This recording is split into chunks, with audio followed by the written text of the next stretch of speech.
Beelzebub's Tales to His Grandson, Chapter 43. Beelzebub's Survey of the Process of the Periodic Reciprocal Destruction of Men, or Beelzebub's Opinion of War. When Beelzebub, Hussein, and Ahun had returned from the Jamjampal, and had resumed their usual places, Hussein, again turning to Beelzebub, said, "Dear grandfather, although thanks to your exhaustive explanations relating to different episodes which proceeded in the planet Earth during the process of the existence of the three-brained beings, I obtained a clear conception and convincing understanding of the surprising strangeness of their psyche. Nevertheless, the question still arises in me about one particularity of this psyche of theirs which I cannot yet understand at all, and which, even taking their strange psyche into account, appears to me not logical." My thoughts constantly returned to this perplexing question, and were even concentrated on it during the sacred sacrament in the Jamjampal. From all your explanations concerning the process of the existence of these three-brained beings, I very definitely understood that although during their responsible existence, particularly after the third transapalnean perturbation there, they began to have chiefly purely automatic reason, yet even with this automatic reason they can mentate fairly often and deliberate so well that they are even able to constate all kinds of more or less exact laws of nature on their planet, according to which they even invent something themselves. At the same time, parallel with this, the mention of that particularity of theirs proper to them alone, namely the need of periodically occupying themselves with the destruction of each other's existence, runs like a crimson thread through all your tales. And so, my dear grandfather, I cannot at all understand how it can happen that in spite of having existed over such a long period, they have not yet become aware, and until now continue to be unaware, of the horror of this property of theirs. Don't they really ever see that these processes of theirs are the most terrible of all the horrors which can possibly exist in the whole of the universe? And don't they ever ponder on this matter, so that they might become aware of this horror and find a means of eradicating it? Please, grandfather, tell me why it is so, and which aspects, composing the totality of the strangeness of their psyche, are the causes of this particularity of theirs." Having said this, Hussein again looked expectantly, and with a tense desire to know, at his dear grandfather. In response to this request of his grandson, Beelzebub continued to look at him with, as it is said, a remorseful smile, and then, sighing deeply, said, my dear boy, this particularity, and all the results ensuing from it, are chiefly the cause of all their abnormalities and, so to say, muddled logic." And having again paused a little, he continued, "Good. I will help you to get clear about this question, the more so as I have already once promised to elucidate it to you in detail. Of course, in this case, for the sake of the development of your active mentation, I shall not for this reason give you my personal opinion, but will tell you about this also in such a way that you should be able to obtain the necessary material for logical confrontation, and in consequence, for the crystallization in you of the data for your own individual opinion about this matter. By the way, you have asked whether they really never ponder on this predisposition of theirs, phenomenally terrible and exclusively inherent in them alone. Of course they ponder. Of course they see. A number of them do ponder, even very often, and in spite of the automaticity of their reason, they fully understand that this particularity of theirs, namely their predisposition to periodic reciprocal destruction, is such an unimaginable horror and such a hideousness that no name can even be found for it. Yet, unfortunately, for this pondering of these three-brained beings there, no sense at all is ever obtained. And no sense is ever obtained, partly because only isolated beings there ponder over this matter, and partly thanks to the absence there, as is usual, of one common planetary organization for a single line of action. And therefore,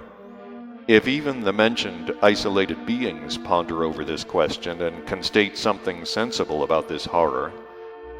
then this constating of theirs is never widely spread and fails to penetrate into the consciousness of other beings. And in addition, it is very sad about this sincere pondering of the beings upon similar questions. I must tell you that thanks to the abnormally established conditions of being existence there, the waking psyche, as it is expressed there, of each one of them gradually becomes from the very beginning of responsible existence such that he can think sincerely and see things in the true light exclusively only if his stomach is so full of first being food that it is impossible for what are called wandering nerves in it to move. Or as they themselves say, he is stuffed quite full. And besides, all his needs already inherent in him, which are unbecoming to three-brained beings and which had become the dominant factors for the whole of his presence, are fully satisfied. Of course, only for that given moment. And as, owing to those same wrongly established conditions there, not all the beings have the possibility of becoming thus satisfied, then on this account, and for many other reasons, most of them, even with their full desire, can neither think sincerely nor see and sense reality. And therefore, sincere thinking and the sensing of reality have already long ago become a very rare luxury on this planet of yours and inaccessible to most of them. Only certain beings there who are called important and power-possessing have the possibility of being satisfied to satiety. In truth, it is precisely these terrible beings who it would seem could, owing to their position, do something for the eradication of this evil, or at least diminish it to a certain extent. But just these important and power-possessing beings who have the possibility of filling themselves to satiety and could perhaps do something towards this end, in reality do nothing at all for still quite other reasons. And the fundamental causes of this flow from always the same maleficent means fixed in the process of their ordinary being existence, and called by them education. This maleficent means is adopted there for all the young during their preparatory age, but especially adopted everywhere in relation to those young beings who later almost always, as a rule, become power-possessing. Well then, when these same young beings, who almost always become power-possessing, become responsible beings and begin to bear responsible obligations, they of course do not have any data at all for manifesting what is called logical reflection, owing to the fact that they have not used the time destined by great nature exclusively for the purposes of preparing in themselves being data for a worthy and responsible existence, but waste it only for developing in themselves the properties which flow from the totality of the results of this celebrated education of theirs, which, as a rule, dictates to them how better to give oneself up to what is called self-calming. Thanks to this abnormal education of theirs, Not only is nothing crystallized in them to enable them to reflect and actualize anything effective in practice, but on the contrary, thanks to this abnormal education, those many consequences of the properties of the, for them, accursed organ Kundabuffer devised by the great angel, now already Archangel Luisos, are gradually formed in them and become organic functions, and being transmitted by heredity from one generation to another, are in general crystallized in the psyche of these unfortunates. Namely, those consequences of the said organ are formed in them which exist there today under the names of egoism, partiality, vanity, self-love, and so on. For such power-possessing or important beings there, our wise Mullah Nasr ad-Din also had a very interesting definition, and namely, he says, the degree of importance of these people depends only on the number of their corns. And so, my boy, when these three-brained beings of your planet, particularly of the present time, who have the means of gorging to satiety and of fully satisfying all their other needs, and who perhaps could do something for the struggle against the phenomenal evil prevailing on their planet, are satiated,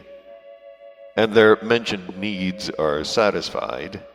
and they are seated on what are called their soft English divans, in order, as is said there, to digest it all, they do not profit, even during this time so suitable for sincere thinking, by those favorable conditions, but indulge instead in the maleficent self-calming. And since it is impossible for all the three-brained beings of the universe, and therefore also for all the beings of your planet, to exist without the process of mentation, and since at the same time your favorites wish to have the possibility of indulging very freely in their inner evil god self-calming, they then gradually and very efficiently accustom themselves that a sort of thinking should proceed in them purely automatically, entirely without the participation of any being effort of their own. One must give them their due. In this they have attained perfection, and at the present time their thoughts flow in all directions without any intentional exertion of any part whatsoever of their presence. For instance, when, after gorging and satisfying themselves, these important and power-possessing beings of the earth are seated on their said divans, the association of thoughts which ought inevitably to flow in them receives shocks from the reflexes of their stomach and sex organs, and wander freely in all directions, as they say there, to their heart's content, and so pleasantly free and easy, as if they, that is, these thoughts of theirs, were strolling on an evening in Paris along the Boulevard des Capucines. When these power-possessing beings of your planet are seated on their soft divans, subjects like the following think in them. For instance, how to get his revenge on that acquaintance of his, John Smith, who a few days before looked at a woman he liked, not with his right eye, but with his left. Or this digesting terrestrial power-possessing or important being thinks, why did not my horse come in first at the races as I expected, but some other? Or why do those stocks, which are in fact quite worthless, go up every day on the market higher and higher? Or finally he thinks something of this kind, if I were in John Smith's shoes, who invented a new method of breeding flies from making ivory from their skeletons, then from the profits obtained I would do this, that, and the other, and not as that fool who, like a dog in the manger, will neither himself eat nor let others eat, and so on, in the same strain. Still, it does occasionally happen there that some power-possessing or important being of the earth suddenly chances to think not under the influences of the reflexes of his stomach and sex organs, but thinks sincerely and quite seriously about these or other questions, with particular regard to this terrifying terrestrial question. But even these sincere reflections of the power possessors occur for the most part also quite automatically from casual external causes of the following kind. Either someone very near to them has had his existence violently terminated during the last such process of theirs, or someone offends them strongly and painfully, or someone stirs their emotions by doing some great favor for them or giving them something which they did not at all expect, or finally when they feel the approach of the end of their own existence. And in these cases, when the power-possessing beings there sincerely ponder about this phenomenal horror which proceeds on their planet, they are always greatly agitated by it. And of course, in this state of theirs, they make a vow to undertake at all costs and to actualize everything necessary to put an end to this increasing evil. But here lies the trouble. No sooner do the stomachs of these sincerely agitated beings become empty, or no sooner do they recover a little from these externally arisen impressions which had dejected them, then they not only instantly forget their vow, but even they themselves again begin consciously or unconsciously to do precisely everything which is generally the cause of the outbreak of these processes between communities. As a rule, in consequence of the fact that these power-possessing or important beings there do not use the time foreseen by great nature for preparing themselves to become worthy responsible beings, owing chiefly to which during their responsible existence, even in their waking state, all kinds of associations in their common presences almost always flow automatically. Therefore, they themselves, without any individual intentions, and at times even half-intentionally,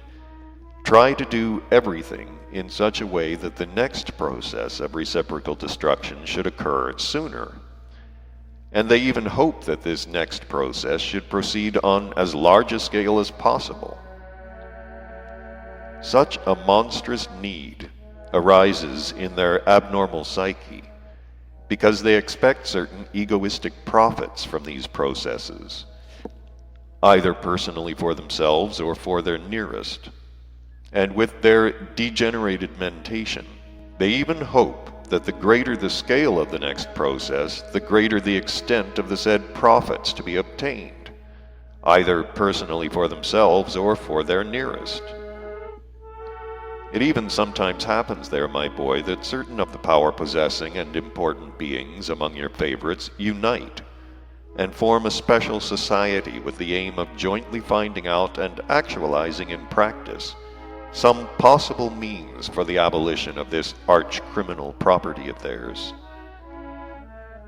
Just as I was leaving that solar system forever, there was again there on your planet a great deal of talk about the formation of such a society, and it seems that they intend to call their new society the League of Nations. I said again, because they had already many times formed similar societies which always finally died in the same strange way. Namely, they always died without any death agony.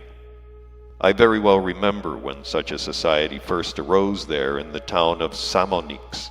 in the country Tikliamish, just at that period when this country was regarded as the chief center of culture for all the three-brained beings of this peculiar planet of yours. Then, for the first time, just such important beings from among the ordinary beings of most of the communities of the continent Asia assembled at the mentioned place with the aim of jointly drawing up a common agreement that there should never again arise among the different Asiatic communities any cause whatsoever for such processes of reciprocal destruction. This society of beings then had as their motto the following sentence: God is where man's blood is not shed. But owing to their various personal, egoistic, and vainglorious aims, the ordinary terrestrial important and power-possessing beings who had then assembled very soon quarreled among themselves and went their ways home without accomplishing anything. Several centuries after the existence of Tikliamish, there again arose a similar society of beings there on the same continent, Asia, but this time on the country which was then called Mongol Planzura. This society existed there with the motto, "Love one another, and God will love you." And this society, having given no positive results for the same reason, ended its existence also in the same manner. Later they again formed such a society, but this time in the country which is today called Egypt.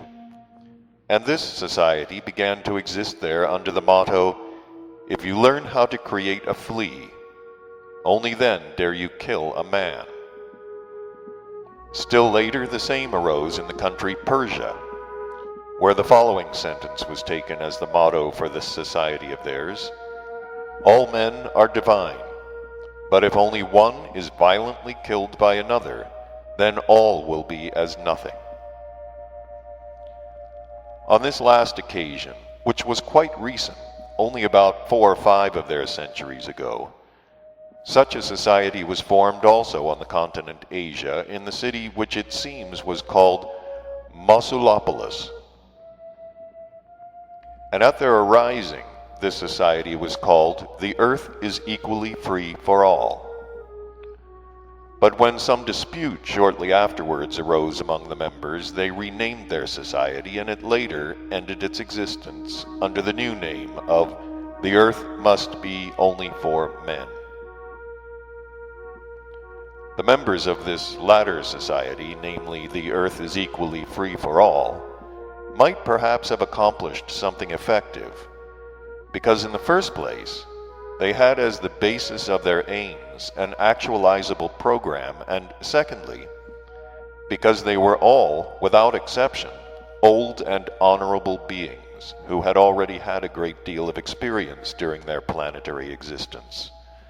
and had in consequence become disillusioned about everything that their ordinary planetary existence could in general give them.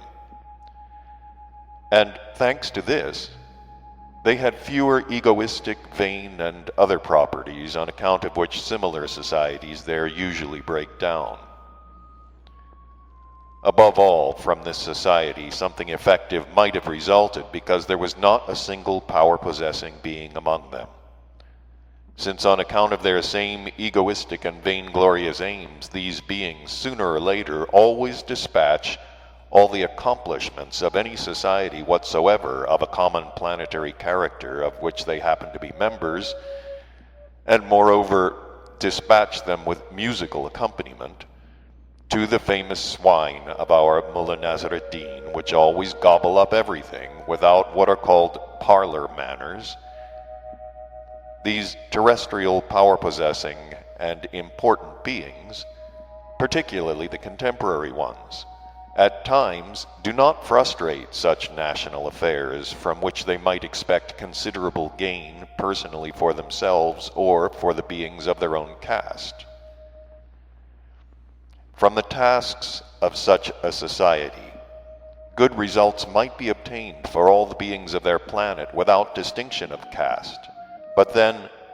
as soon as the affairs of this society begin to be somewhat difficult, or, as it is said, a crisis arises, these tasks instantly bore the terrestrial power-possessing beings. And even at the mention of them, or when by association they themselves remember about them, expressions of martyrdom immediately appear on their faces. And the reason why also nothing resulted from the labors of those beings who called their society "The Earth is Equally Free for All," although almost everything was done by them for this aim that was possible to do there, in the conditions which almost always reign on this incomparable planet, I shall tell you a little later, and even rather in detail, because the information concerning the causes of the fall of just this society, which was formed by your favorites in their attempt to eradicate, or at least to diminish, this arch-criminal property, which had been implanted in them, is once again very characteristic for your elucidation of the strangeness of their psyche in general, and at the same time this information will serve as material for the understanding to a certain extent of the chief objective causes why these terrifying processes of reciprocal destruction proceed among them.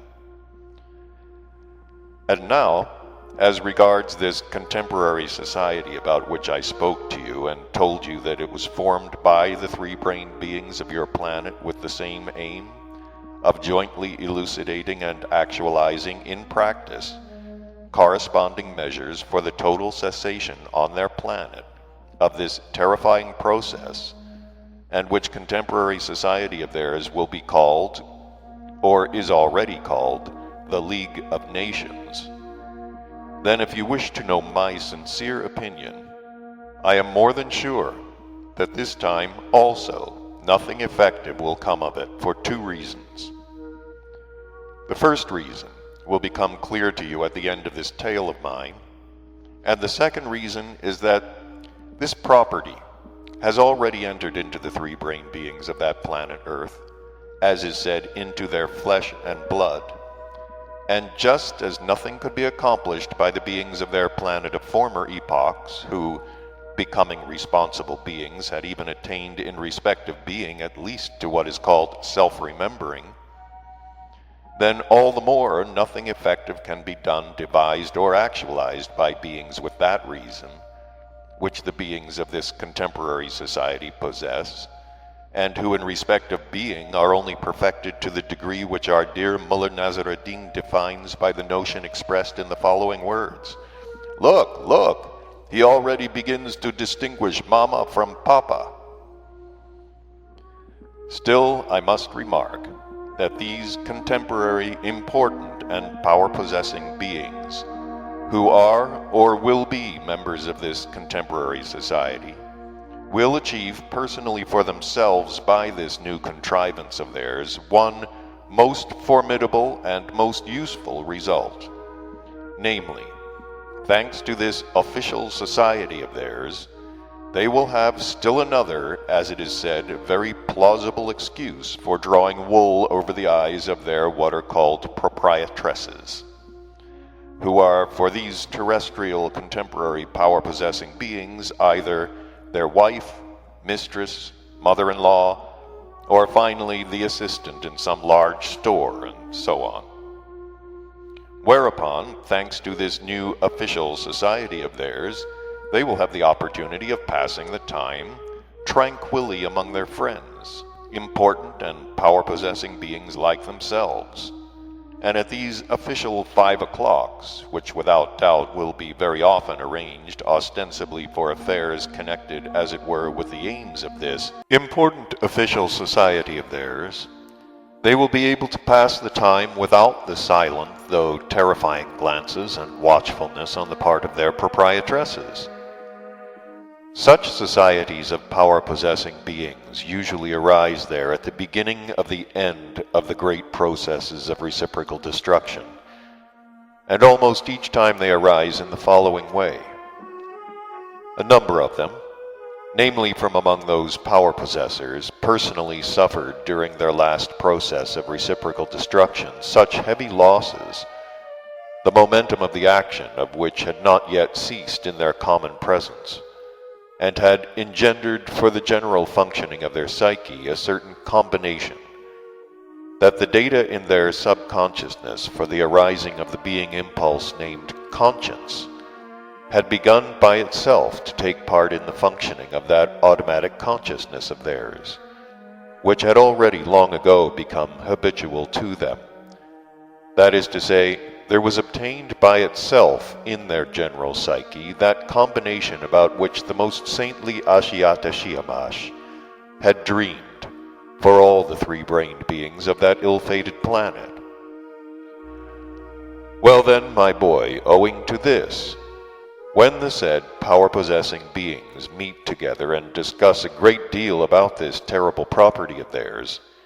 they gradually begin to see it almost in its true light, and a genuine sincere desire, just begins to appear in them to do everything possible to attain to the abolition of this appalling horror proceeding on their planet. And so, if it happens that several such terrestrial power-possessing beings with, so to say, resurrected conscience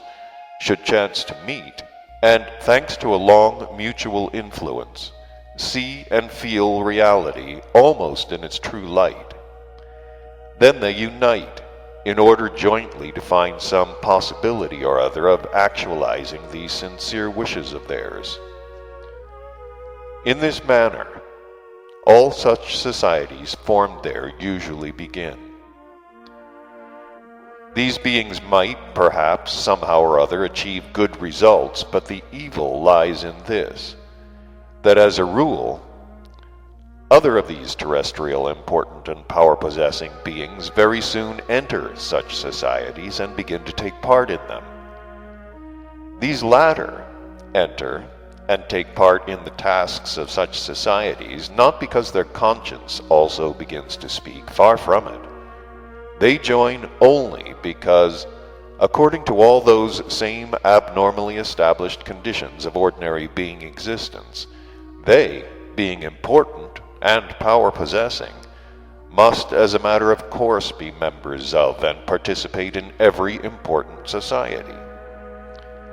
When these other terrestrial important and power-possessing beings enter such societies and also begin to participate in their affairs, then they, with their personal egoistic and vainglorious aims, as a rule not only very soon send all the tasks of the society and everything that has been done by the beings with resurrected consciences, as is said, flying up the chimney, but as a rule they also very soon, as it is also said there, put genuine spokes into the wheels of the first founders of these societies.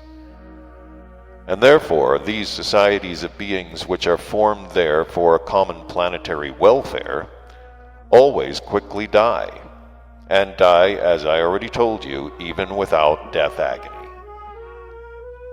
Concerning the effective results obtained from all those good beings of the important beings, our worthy Mullah Nasr ad-Din also has a very wise saying, namely, he says, "Past centuries have shown us that Karabagian asses will never sing like nightingales, nor will they refrain from indulging their noble taste for real Shushunian thistles." Here, apropos, it will be opportune for you also to know that during the long centuries of my attentive observations of the three-brained beings of planet Earth, I never once noticed that in any of the societies formed by them with the aim of jointly devising means for the happy existence of the great masses, which societies there now and then also happen to exist, did beings ever participate who had more or less objective reason, to which, as I've already told you, many there did nevertheless attain by their perseverant efforts in their aim for self-perfection. In the course of observations during my last sojourn there, I cleared up, among other things, that the beings with objective reason do not happen to be in these societies for the following reasons. The point is that in order to participate in any society whatsoever, a being must always of necessity be important,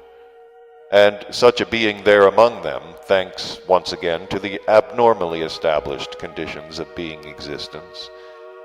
can only be one who either has a great deal of money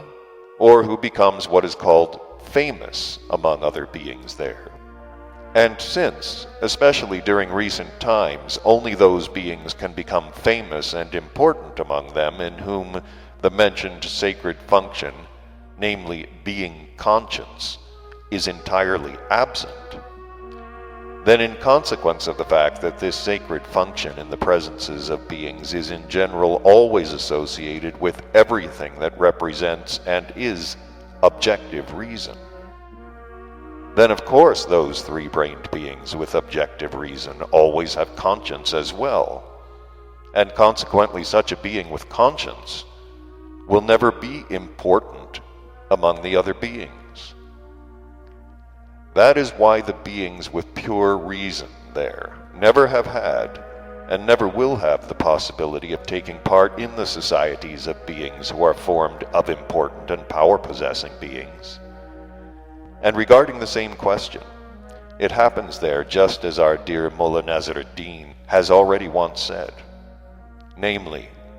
this is the highest punishment. Pull at the tail, the mane gets stuck. Pull at the mane, and the tail gets stuck. Whatever might have been. Yet, as I've already said, your favorites at the present time again wish to find possible ways and means for the abolition of this terrible property of theirs which has become inherent in them, and fastened on their psyche as strongly as the consequences of the properties of the organ Kundabuffer.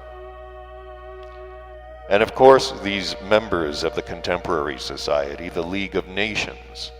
will endeavor to attain this abolition by all kinds of regulations and various agreements devised by them, by which means those ancient beings also endeavored to attain it, that is to say, by those ways and means by which, in my opinion, it is now already absolutely impossible there to attain anything effective. From this contrivance of your contemporary favorites, some advantage might be derived, even quite a great one, but only for their inevitable newspapers for drawing room conversation, and of course for the various Hasnamussian manipulations of the terrestrial, as they are called, stock jugglers. The state of affairs in regard to this terrifying evil there is at the present time already such that to attain the immediate total destruction on the surface of their planet of this,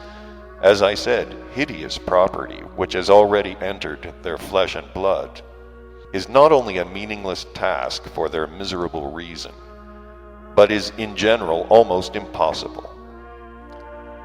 However, my boy, even these contemporary beings of this contemporary common planetary society, the League of Nations, might perhaps, in spite of the fact that impartial reason, proper to the presence of all three-brained beings who have already attained responsible age, is absent in them, also achieve positive results in the fundamental aim they have set themselves, if they occupy themselves with solving and actualizing only those questions which are in the sphere of their competence and powers. Knowing their, so to say, ways, I am quite sure that they will not occupy themselves with those questions which are within the reach of their understanding. They would like to do, and really do, everything in such a direction that these processes of reciprocal destruction should cease immediately and forever. If indeed, with all their being, they were aware of the whole objective terror of these processes, and desired sincerely, jointly, to eradicate this evil from the surface of their planet, then they would willy-nilly penetrate into the essence of this question, and would understand that such an inherency which had become fixed in their psyche during hundreds of centuries can never be decrystallized in the course of a few decades. If they understand this, they would not attempt to decide or to actualize anything in this respect for the welfare of their contemporaries, but would direct and use all their attention, all their powers, and all their possibilities, having only the beings of future generations in view. For instance, if instead of wiseacring now, and as is still said there, Don Quixoting, with the aim of immediately attaining the total cessation of these processes of theirs, they were to occupy themselves with the eradication of the conviction, which had become fixed in their ordinary process of existence, of the virtues of two notions they have, that is to say, if they would try to attain the abolition of the practice of exalting certain of the participants in these processes to what are called heroes, and to reward them with honors and what are called orders, and also if they would try to attain the abolition even of one of their illustrious sciences from among their many Hasnamussian sciences, invented by certain pimpled beings among them, in which it is nonchalantly proved that the periodic reciprocal destruction on the earth is very, very necessary, and that if it did not exist, an intolerable overpopulation would result on the earth, and such economic horrors would ensue that men beings would begin to eat one another. If they would attain the abolition of these two practices, which have already become firmly fixed in the process of their abnormal ordinary being existence, then, thanks to the abolition of the first, they would eradicate forever the greater part of those automatic factors which make the psyche of the growing generation also predisposed to be subject to that special property, on account of which they always fall into that state into which it has already become without fail habitual for them to fall during these processes. And thanks to the second, they would help towards this, that there might not reach to the beings of future times at least one of those idiotic ideas from the number of already without this sufficiently numerous similar ideas constantly arising there, which are transmitted from generation to generation as something lawful and indubitable, and which altogether are partly the cause of the formation in their presences of those properties, not one of which is becoming to three-centered beings of our great megalocosmos, and among the number of which there belongs also that property inherent in them alone, which engenders in them even doubt in the existence of divinity. And owing chiefly to this doubt, there has almost entirely disappeared from their common presences the possibility of the precipitation of those data which should without fail be precipitated in the presences of all three-brain beings, the totality of which data engenders in them the impulse called the instinctive sensing of those certain cosmic truths which are always felt even by all one-centered and two-centered beings, wherever they might breed in the whole of the universe. But the misfortune for all other ordinary favorites of yours is that these power-possessing and important beings, assembled from the whole of the planet,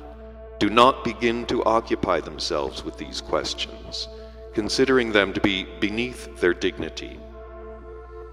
What next? Such important members of such important societies suddenly occupying themselves with such trivial matters?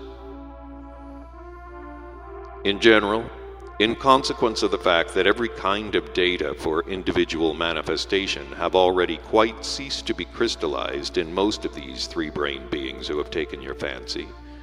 particularly the contemporary ones,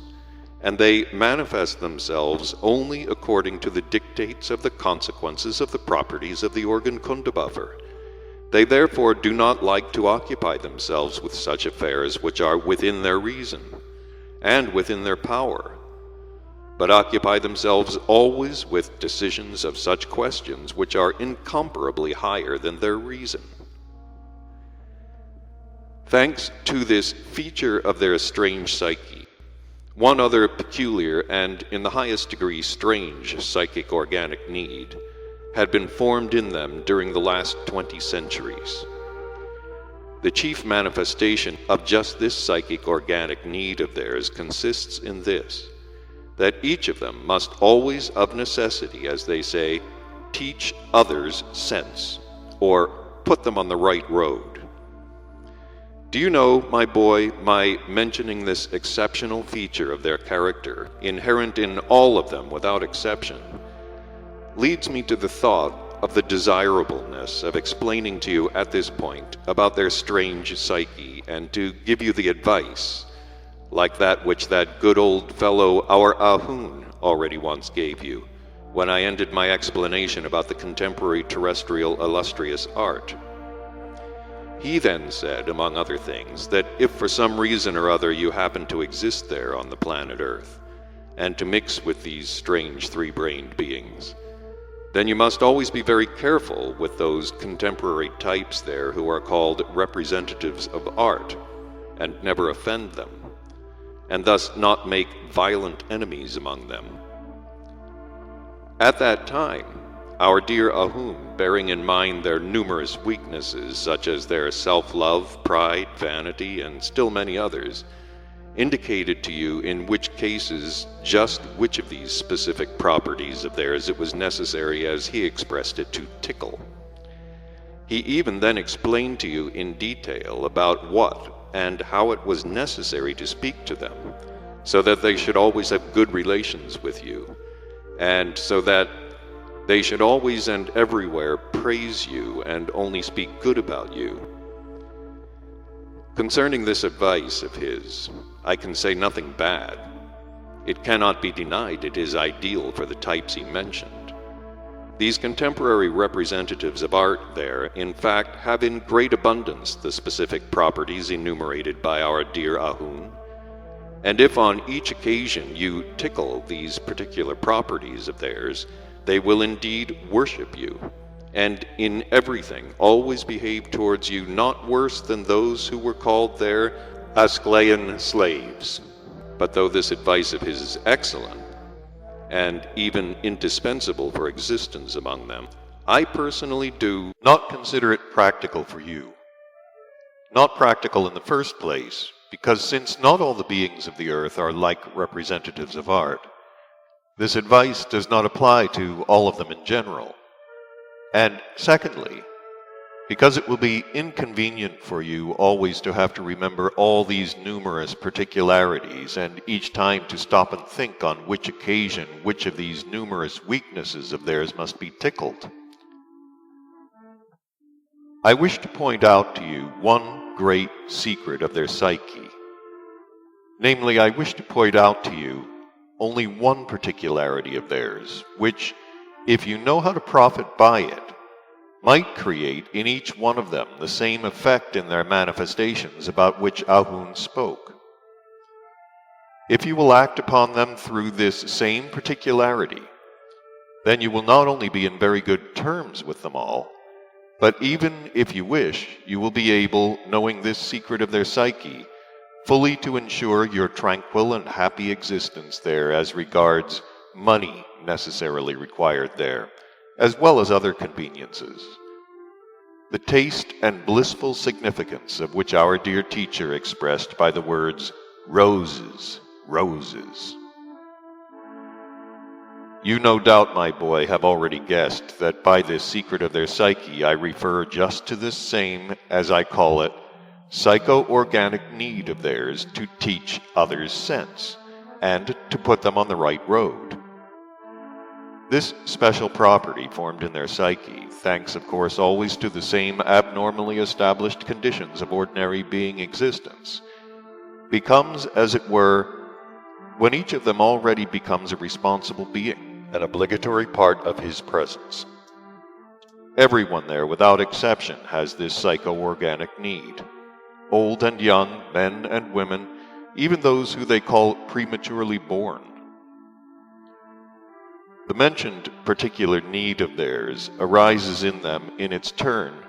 thanks to another particular property of theirs, which is that from the very moment when each of them acquires the capacity of distinguishing between wet and dry, then, carried away by this attainment, he ceases forever to see and observe his own abnormalities and defects, but sees and observes those same abnormalities and defects in others. It has already become customary here at the present time that all your favorites always teach others like themselves even things the notion of which they have not even dreamed of, and the joke of it is that if these others do not learn from him, or at least do not pretend that they wish to learn, then they are not only offended, but even always inwardly very sincerely indignant. And on the contrary, if one of these others should learn sense from them, or at least pretend that he is very anxious to learn it, then these beings will not only love and respect him, but will feel fully satisfied and greatly delighted. It must be remarked here that only in these circumstances can your favorites speak about others without malice and without criticism.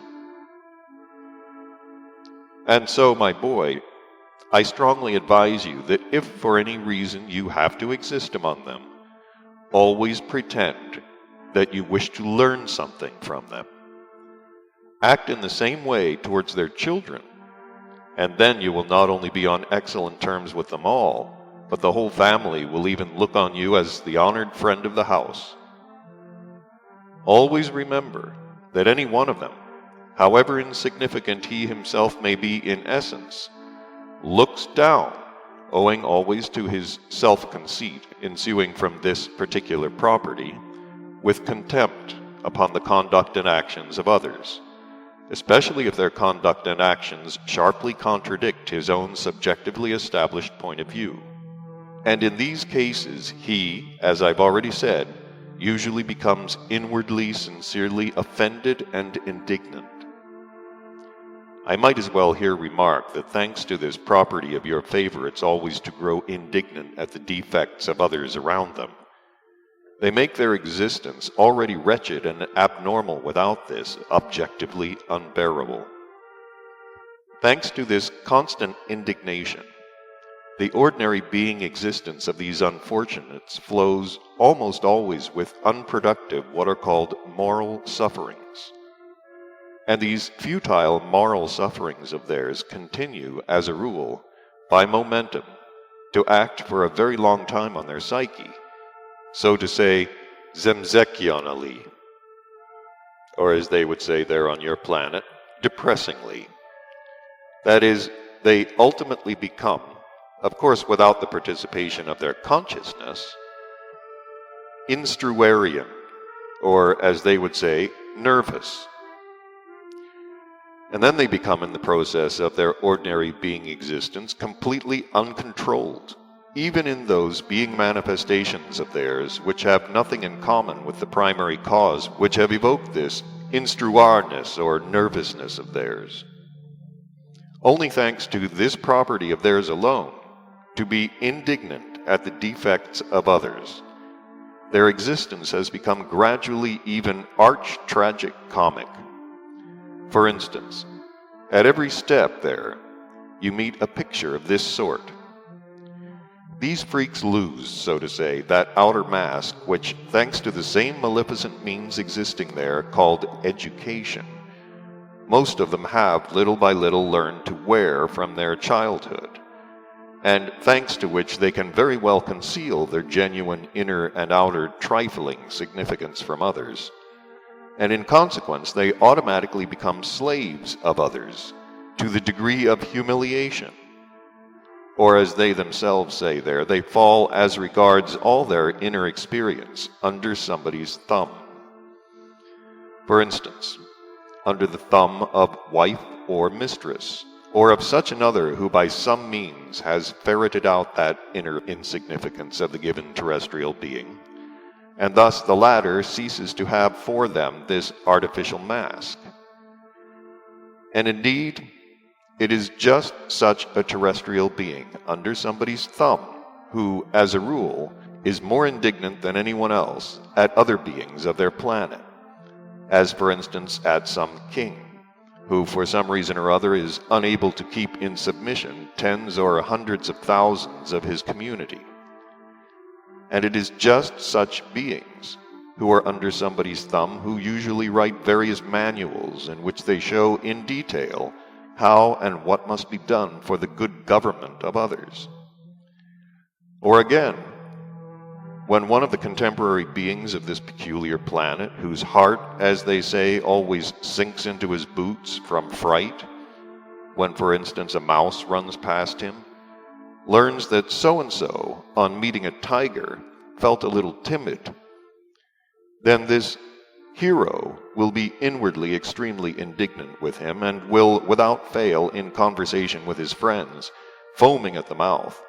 denounce him and prove that he is a vile criminal coward for having been frightened by such a mere tiger.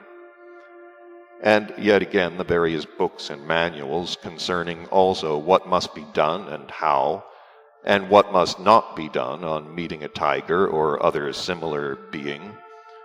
are written by those mouse unflinching heroes there. Or further, one of them who has a score of various, as it is said there, chronic diseases, thanks to which for whole weeks at a time his stomach does not work, and his body is covered with all kinds of malignant pimples, and which diseases he of course suffers day and night. In short, such a being there, who for many years has been a genuine walking anatomical museum of all the diseases existing on that planet, is always more indignant than anyone else when someone has carelessly caught, let us say, a cold. And these walking anatomical museums there invariably instruct others with great authority how to get rid of this cold, and it is precisely they alone who write various books and manuals concerning all kinds of other diseases there, and expound in minute detail how to guard against and get rid of them. At every step, one might also observe such an absurdity as this. One of them, who even does not know in the least what that ordinary tiny being which often bites him, called flea, looks like, writes a huge volume or draws up a special what is called popular lecture, that the flea whose bite made the neck of a certain historical king Nokan swell had on its left paw an abnormal orange-crimson growth of a peculiar strange form. Well then, if this expert in fleas there will write his voluminous work, or if he will read for a whole evening his popular lecture on the orange-crimson growth on the mentioned flea, then if anyone will not believe him and will express his doubt to his face, he will not only be offended, but even greatly indignant. And he will be indignant chiefly because this somebody is such a what is called ignoramus, that he has even not yet heard anything about the truths communicated to him by this expert. Thanks to all the aforementioned, such pictures are met with at every step there on your planet in the existence of these strange three-brained beings, that only from observing and studying them, every normal being existing there, if he will indeed take in and study his perceptions, might become fully instructed in all branches of general objective science. For the satisfying of your favorite's astonishingly strange need I mentioned, as is said there, not to suffer, they must always have at least one victim for their teachings. But among a number of them who have acquired for some reason or other in these manifestations of theirs a certain authority over others, and who have become in consequence by increasing habit more impudent, the appetite grows to the point of acquiring an always greater number of these victims. Yes, my boy, when you will exist among them and will be a witness of these incongruous being manifestations, then even in spite of the fact that you know the cause of these incongruities, you will be unable, as they express it, not to laugh inwardly, and at the same time with the whole of your being you will pity these unfortunates. And with your inner laughter there will gradually be mixed by itself what is called an essence Palnasurian grief. The same particularity of the psyche of the three-brained beings there is especially strongly developed there among the beings belonging to their caste called the intelligentsia. The word intelligentsia itself almost denotes that notion there which we define by the words force in oneself. Yet, though by its essence the word intelligentsia has there almost the same sense, nevertheless the beings there, particularly the contemporary ones, for some reason or other, call by this word just those beings who are the exact opposite of what this word denotes. The word intelligentsia is also taken from the ancient Greek language. It is interesting to notice that this same word was used also by the Romans, but having taken from the Greeks not by its sense, but by its sound, they later imagined that the roots of this word belonged to their own language. But among the ancient Greeks, this word denoted a being so perfected that he was already able to direct his functions as he wished, and not, for instance, as occurs with every what is called inanimate cosmic formation, every action of which proceeds only as a reaction to external causes. Such beings, no doubt, are also still met with there on your planet, as approximately answer to this sense of the word, but only among those contemporary beings of the planet Earth who are considered, according to the understanding of most of the beings there, as unintelligent. In my opinion, if those beings, especially of the most recent times who are called their intelligentsia, would simply be called mechanogentsia, then perhaps this would be more correct. It would be more correct because the contemporary intelligentsia there can themselves not only give absolutely no direction at all to their being functions, but there are already finally atrophied in them even those data for impulses of essence initiative for daily being existence,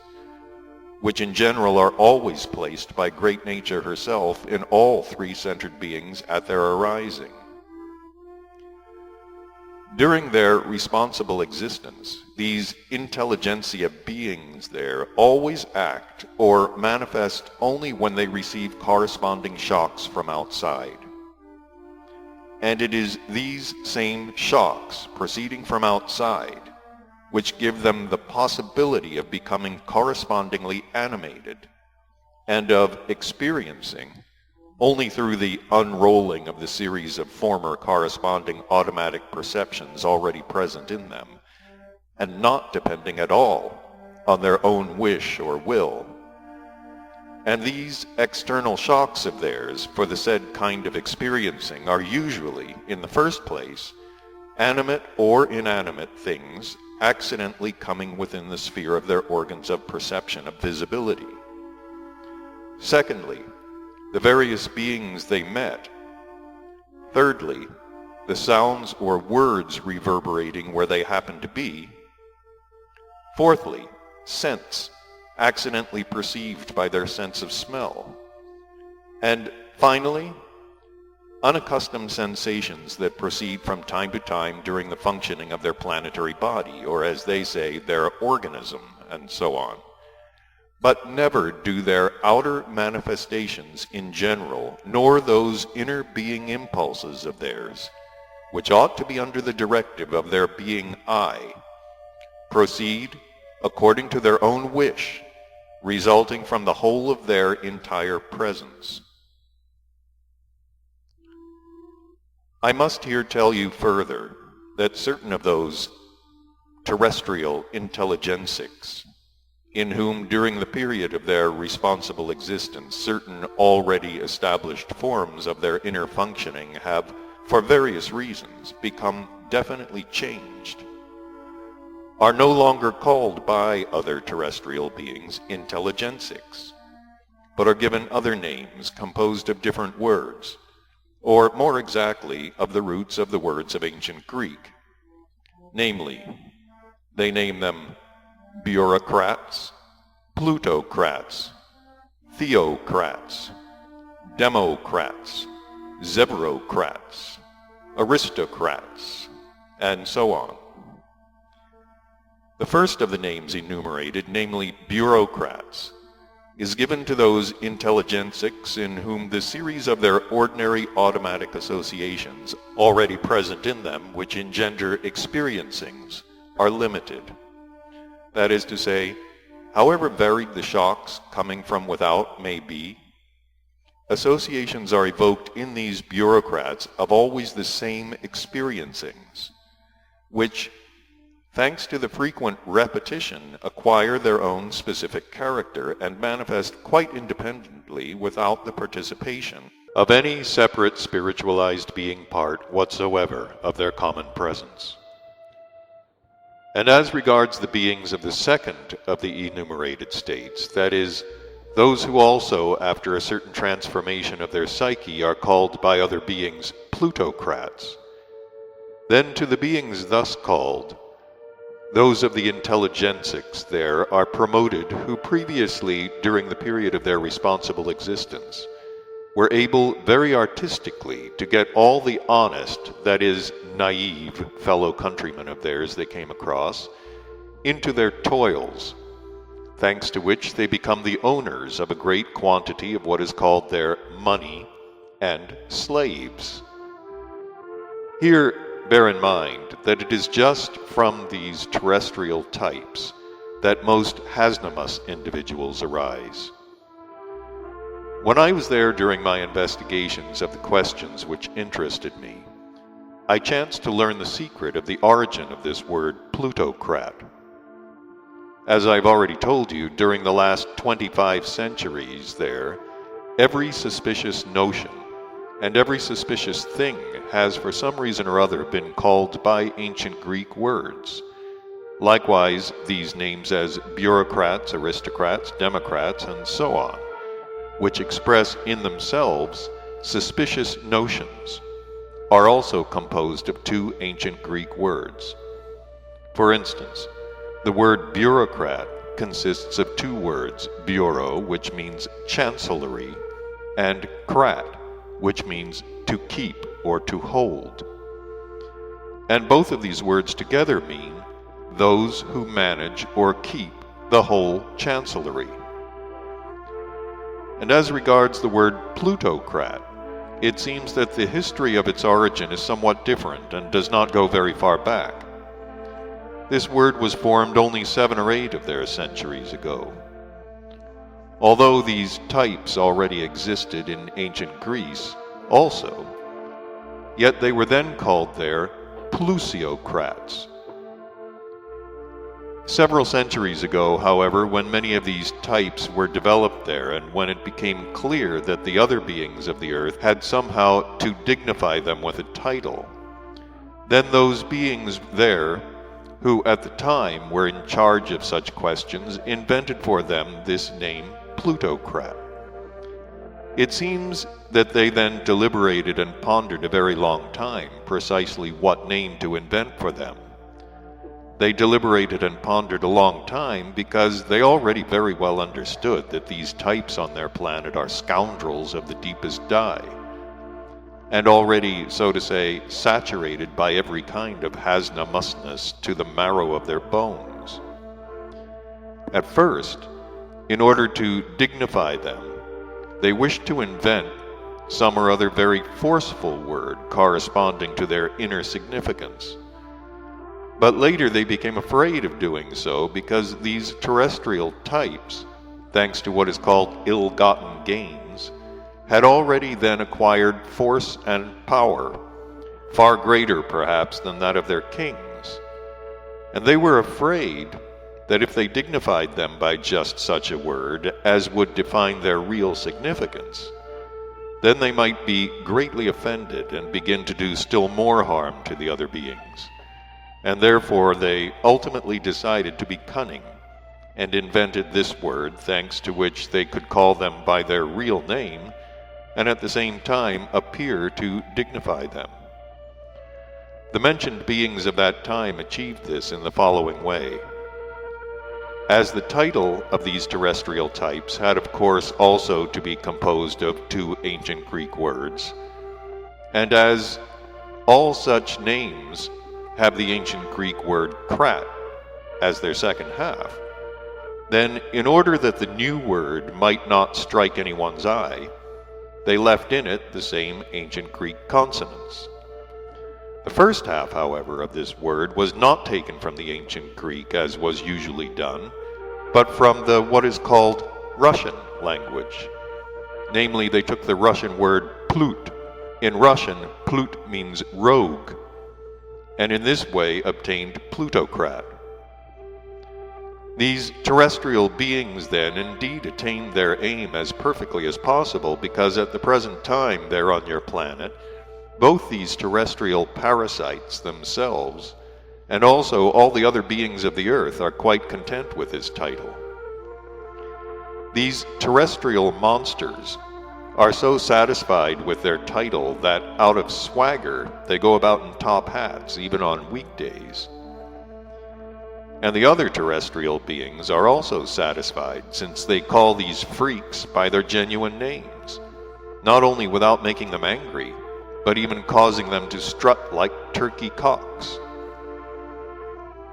As regards the third of the names I enumerated, namely theocrats,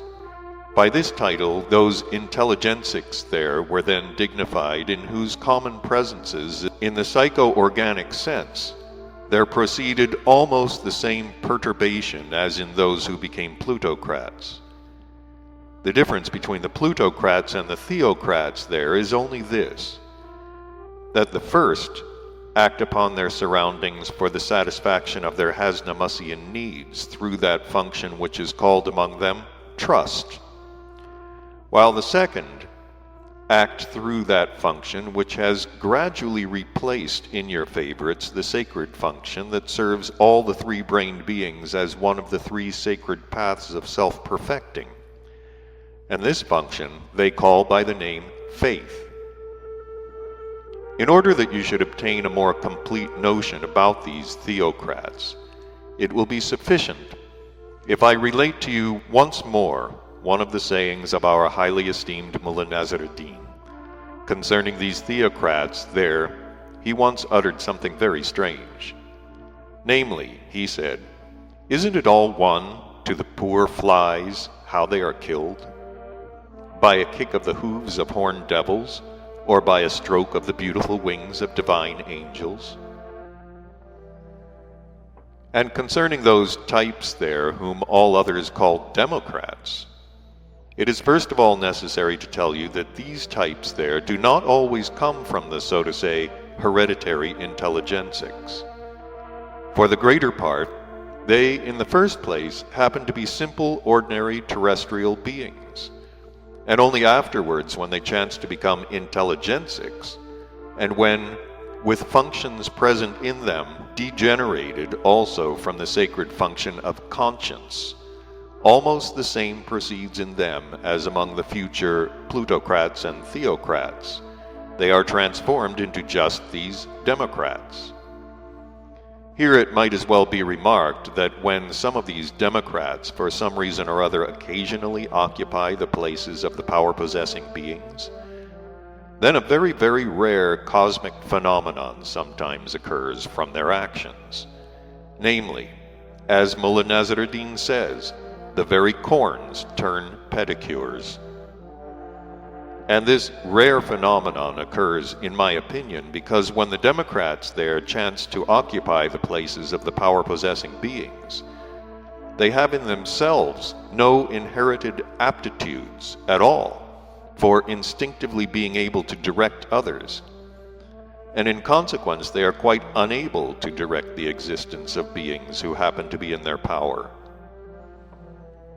Our priceless teacher, Mullah Nasr ad-Din,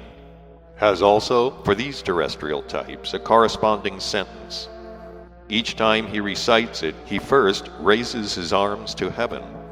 and only then, with great reverence, pronounces, "Thanks be to thee, great and just Creator, that by thy abundant and just grace, it is so ordained that cows do not fly like pretty little birds." Now, my boy, from the various intelligensics enumerated by me, it remains for me to tell you about those terrestrial types whom the other beings called zevrocrats and aristocrats, who are distinguished by the cognomens given to them, such as Emir, Count, Khan, Prince, Melik, Baron, and so on. The consonance of which, for some reason or other, acts extremely pleasantly on that function of your favorites which is always very strongly expressed in them, which remains in them up to their very death, and which is called vanity. And I must frankly confess to you that it is very difficult to explain about these types there, not only in ordinary speech, but also in the language of our most wise Mullah Nasr ad-Din. The most we can say of them is that they are simply jokes of nature. Still, I must say that although both these types there among your favorites are called differently, yet in fact, these same aristocrats and zevrocrats are similar in every respect and have exactly identical inner properties. Remember, I have already told you that there are on your planet, in various communities there exist two kinds, as is said there, of state organization. One is called a monarchic state organization, and the other a republican. In the communities where a republican state organization exists, these types are called zevrocrats. But where a monarchic state organization exists, they are called aristocrats. Trying to give you at least some notion about these two terrestrial types, I think it will be best if I tell you about one of my embarrassments which occurred to me every time when, being on your planet,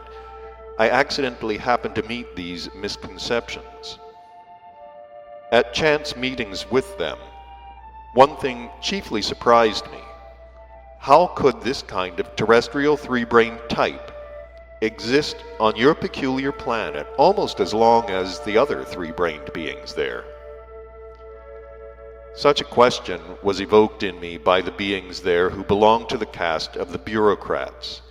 Yet, nevertheless, as regards them, one might still explain this to you, at least more or less. Although the series of experiencings in them is also very limited, yet, at any rate, they actually have them. They have them at least for every hour of the day and night. All the experiencings, however, of these aristocrats and zevrocrats there, according to my observations, can be reduced to only 3 series. The first concerns the question of food. The second consists of the recollections associated with the former functionings of their sexual organs. And the third relates to the memories of their first nurse. And how the beings who have in all only 3 series of such experiencings could have the length of their existence the same as the other beings on the surface of your planet will always be for me an insoluble puzzle. It is said that about this same puzzling question, that is, about how these terrestrial types manage to exist on the surface of the planet, even the great cunning Lucifer once grew very thoughtful, and he grew so intensely thoughtful that all the hairs of the tip of his tail turned quite gray. About these mentioned, so to say, jokes of nature, it remains for me only to attempt to explain to you why such a sharp difference exists there in the names of one of the same kind of being. I said attempt, because I myself do not know exactly the cause of it. Yet, knowing the roots of both words from which these names were formed, I think I can presume with great certainty that it was obtained thanks to a certain custom existing there. I must first tell you that your favorites there, for some reason or other, delight in sometimes arranging what are called puppet shows. For some reason or other, it also pleases them that these same zevrocrats or aristocrats should also take part in these puppet plays of theirs, and accordingly they drag them also into these puppet shows. As these beings there are in themselves already quite vacuous and consequently feeble, it becomes necessary during these puppet shows for other beings of the given community to support them. And simply from the method of their supporting, that is to say, by which arm they are supported, the difference in name was obtained. In the communities, namely, where monarchic state organizations exist, it has already long ago been the custom to support them with the right arm, and hence in these communities such types are called aristocrats.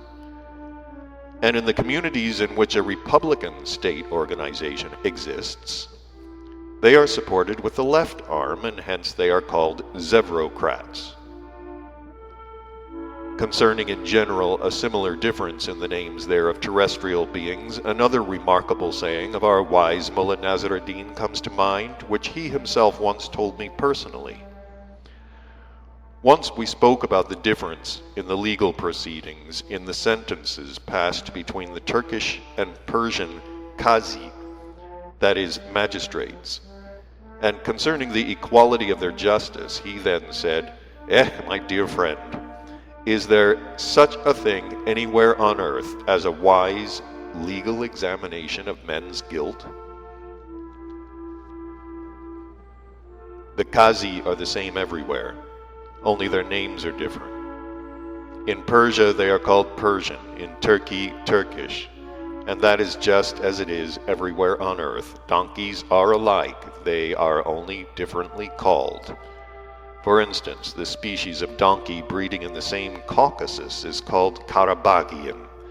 and precisely the same kind of donkey breeding in Turkestan is called Khorasanian. And this wise sentence of his was thereafter always imprinted in my brain, and during my existence on your planet,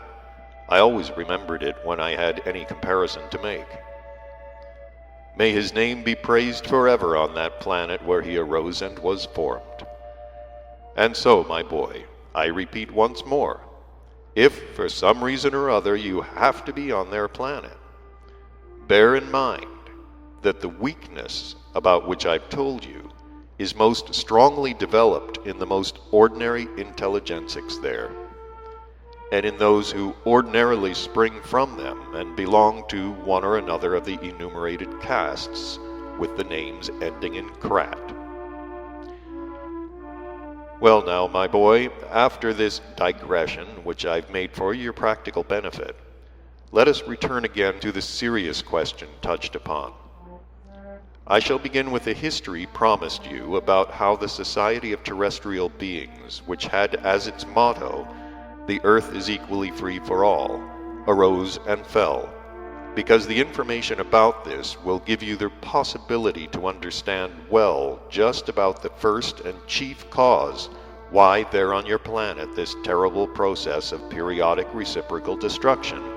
by these unfortunate three-brained beings of our great megalocosmos must already,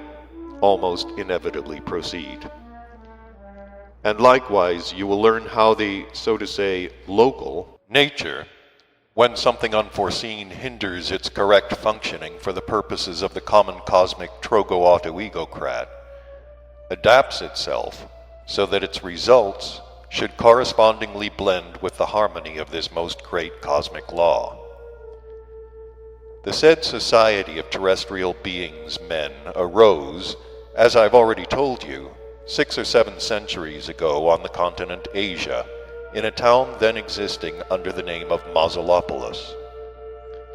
And it arose from the following cause. Just at that period, the processes I have mentioned were flowing particularly frequently on just that same continent.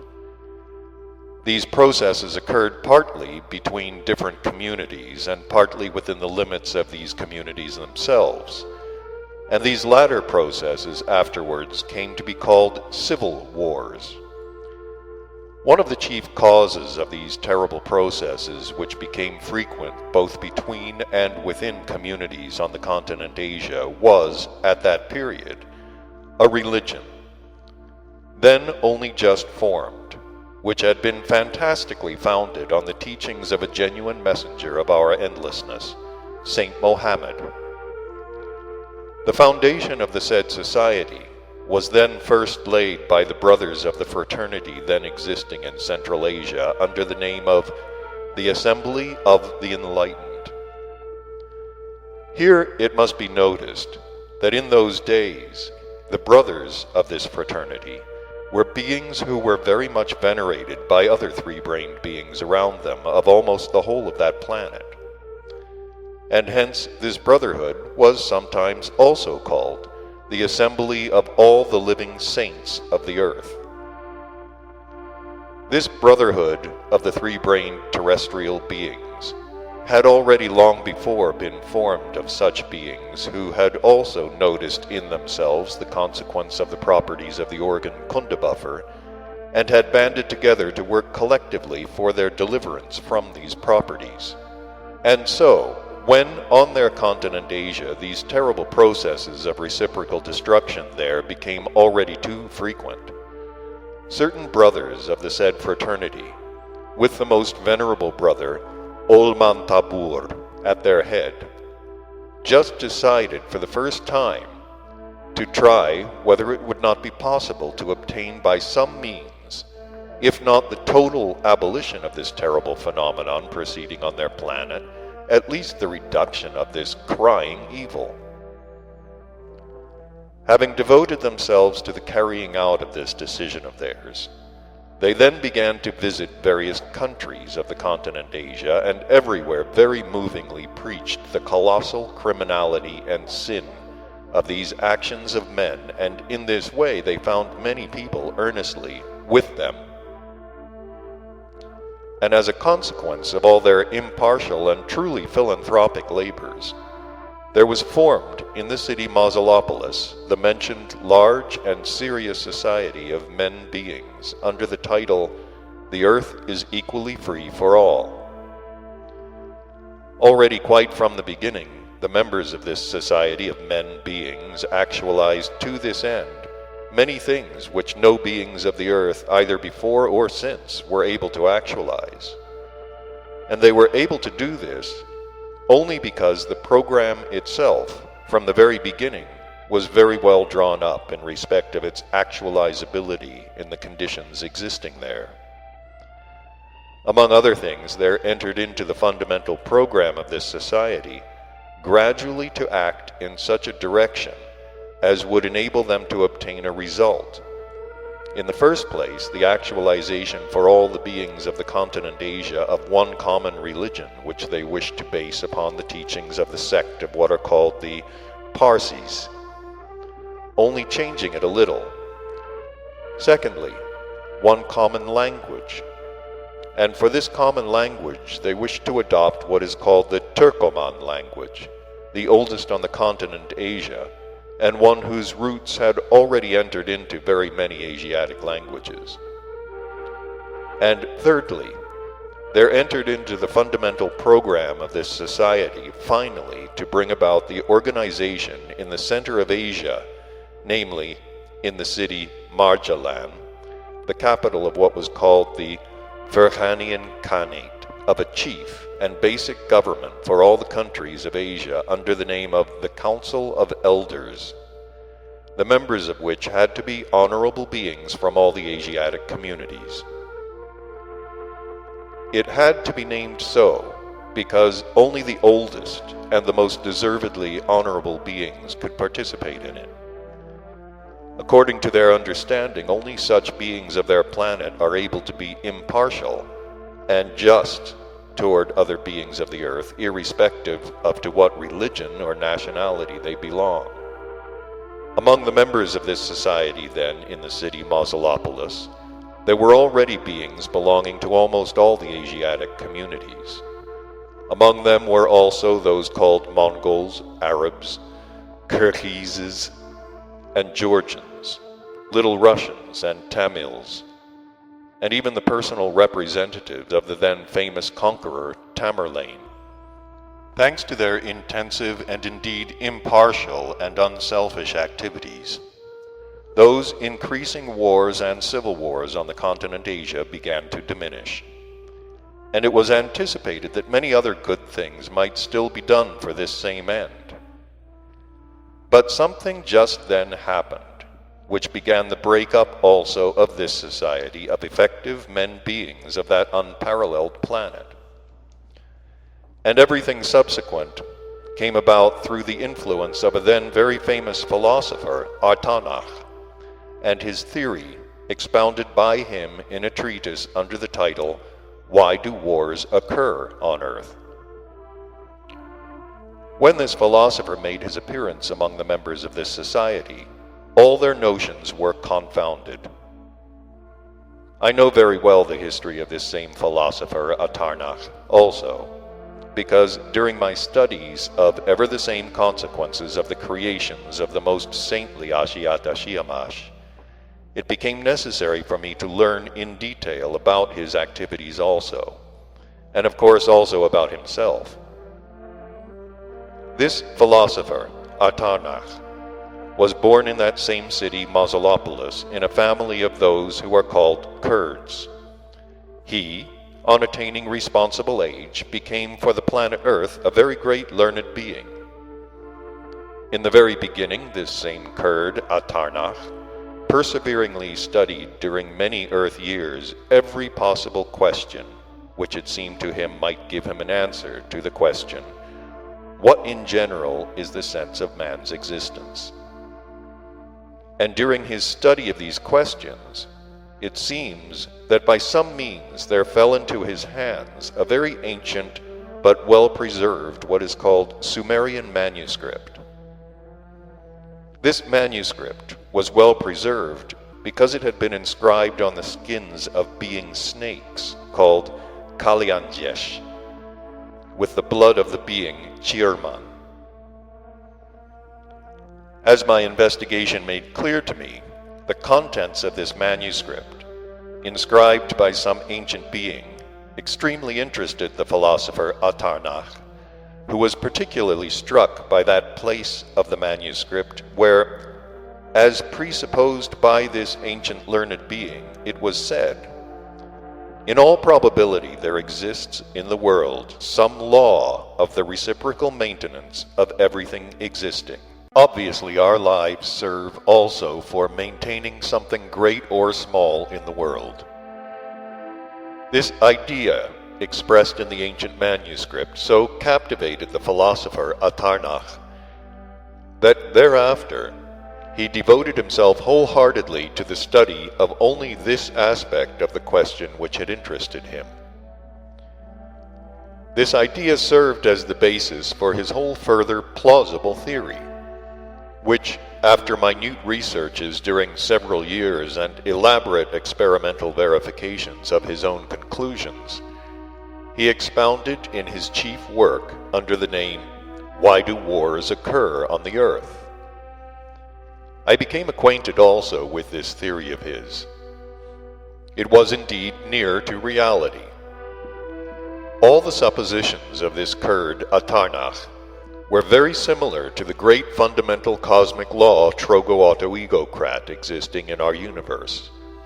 which law I explained to you in more or less detail when I was speaking about the holy planet Purgatory. In this theory of the philosopher Atarnach, it was very definitely proved that there exists in the world, without any doubt, a law of the reciprocal maintenance of everything that exists, and that for this reciprocal maintenance certain chemical substances also serve, with the help of which this process for the spiritualization of beings, that is to say, life, is carried out. And these chemical substances serve for the maintenance of all that exists only after the given life ceases,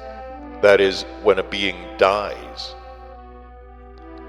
With the help of very many elucidatory logical confrontations, it was also fully proved in the theory of Atarnach that at certain periods there must infallibly proceed on the earth such a definite quantity of deaths as in their totality will yield vibrations of a definite degree of power. Once,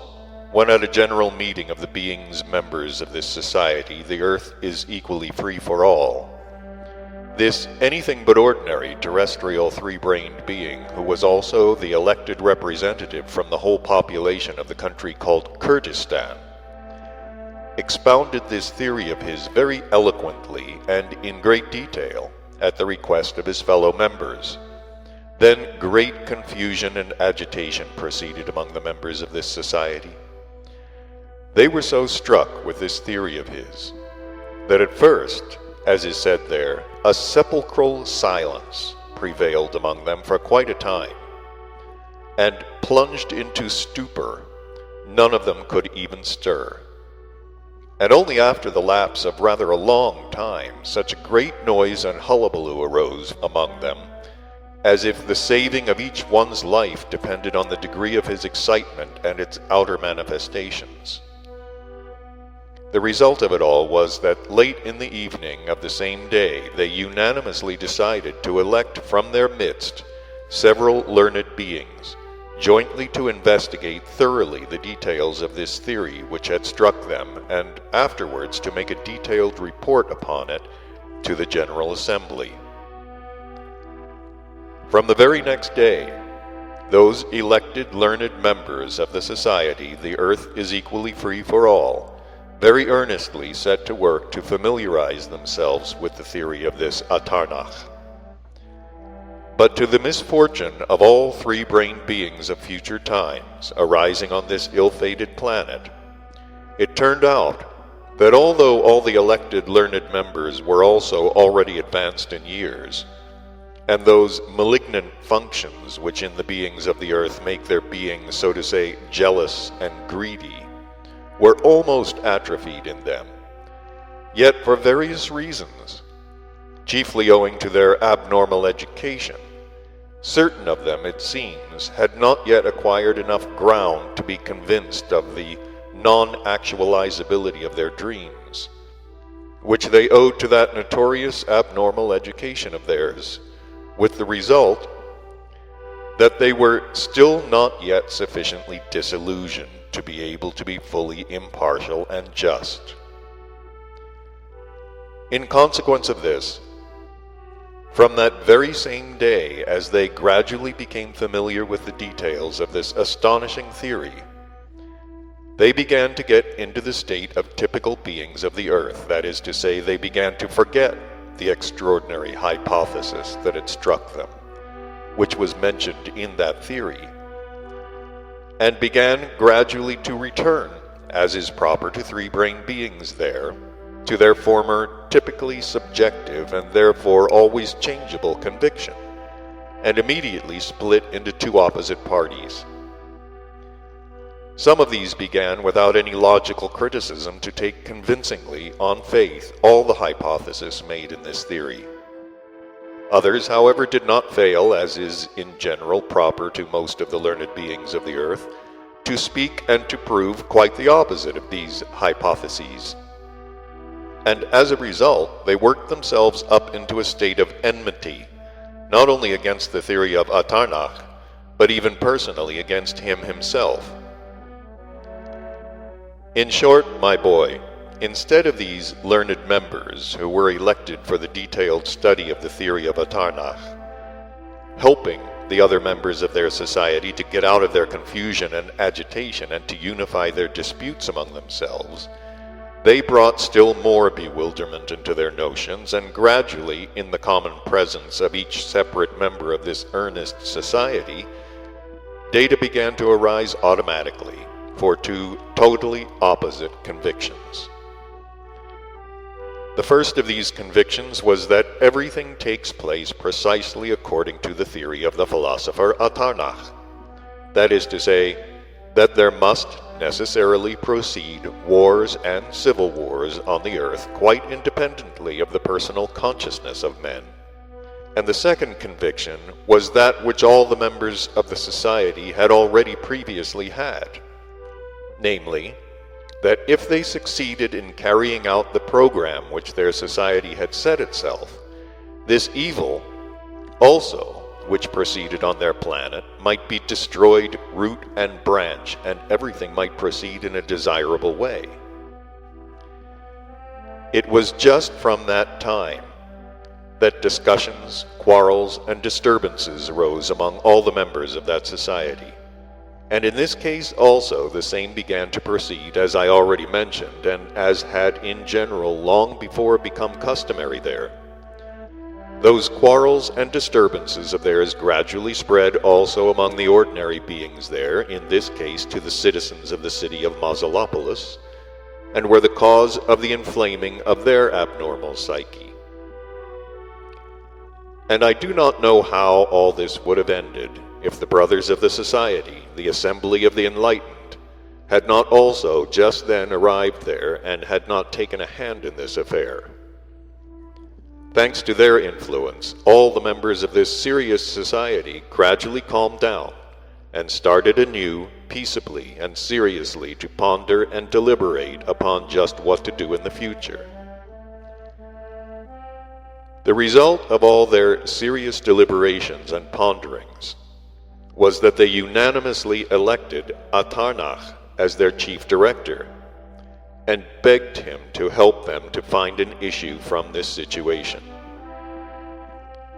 After several meetings already directed by the Kurd philosopher Atarnach himself,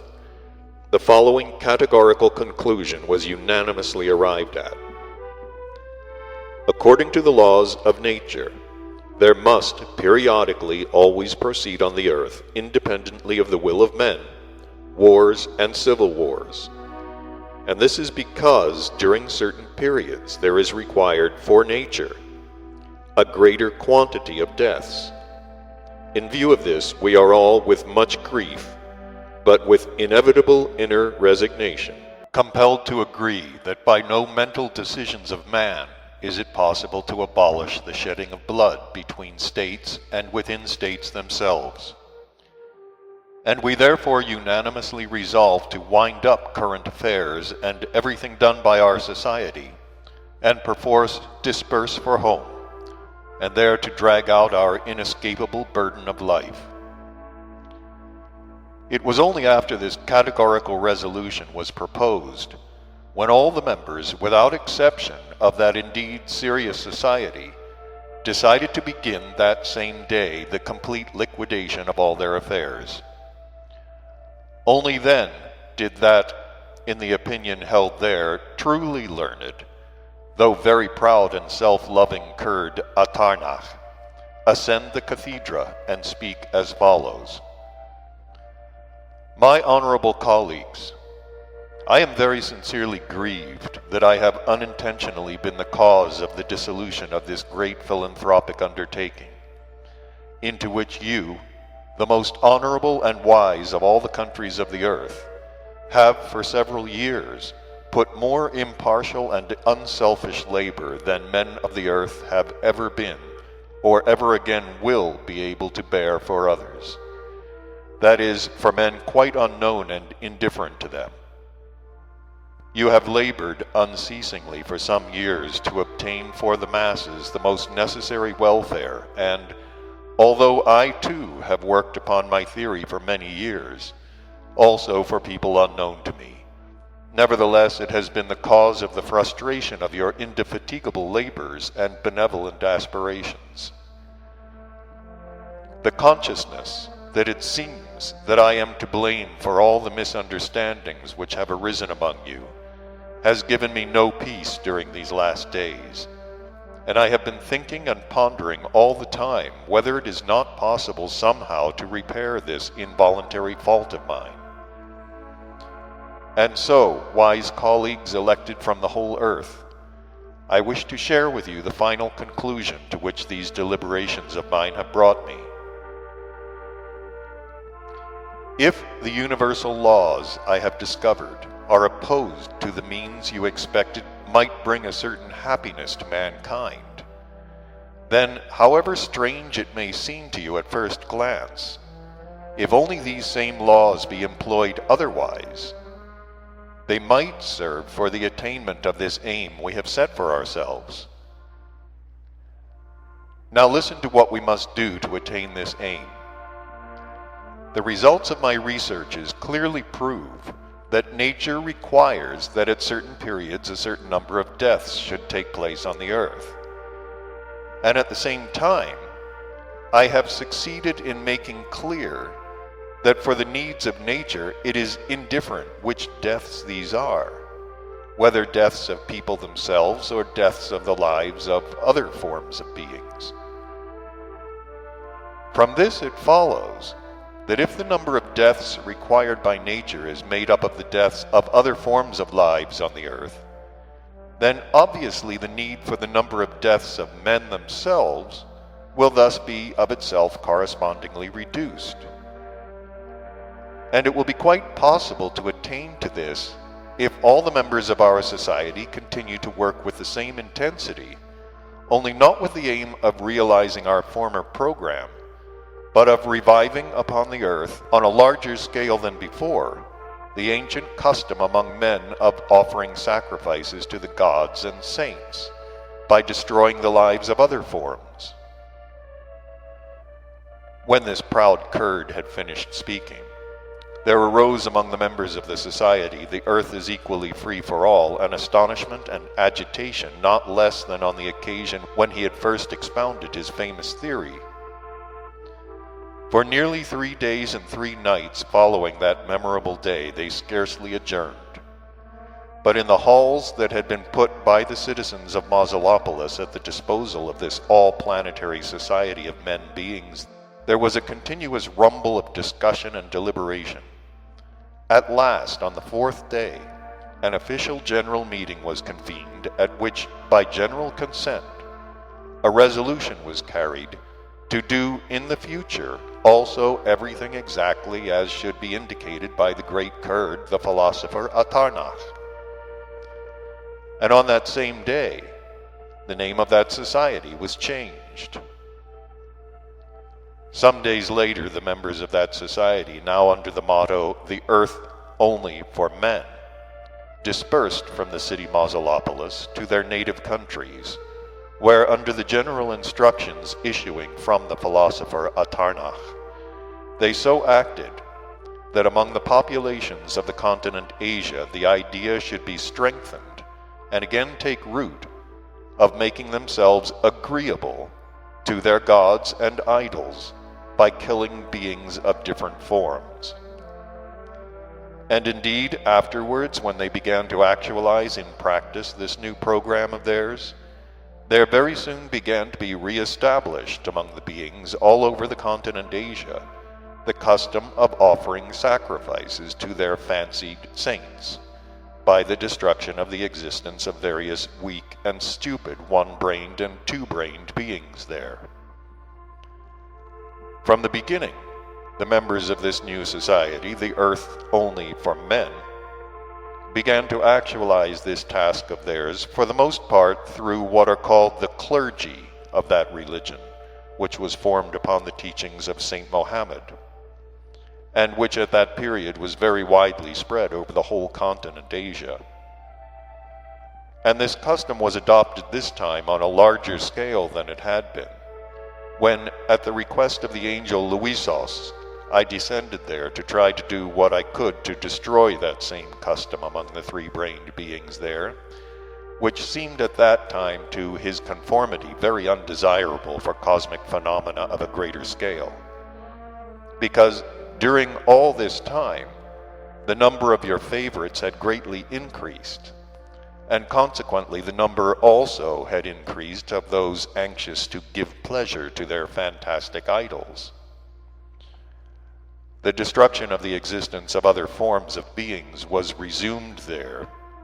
not only privately in houses among their families, but also publicly in special places. But this time, these special places were chiefly associated in a certain respect with the memory of Saint Mohammed, or with those around him. The number of these slaughters increased there by year to year, to such an extent that already only some 100 or so of their years after the time of the arising of the society, the earth only for men, the number had amounted during one of their years in one single place alone to 100,000 of such beings as they had sacrificed in previous times, namely oxen, sheep, camels, and so on. During the last 2 centuries, such special honored favorite places were the cities of Mecca and Medina in Arabia, the city Meshed in the locality called Baghdad,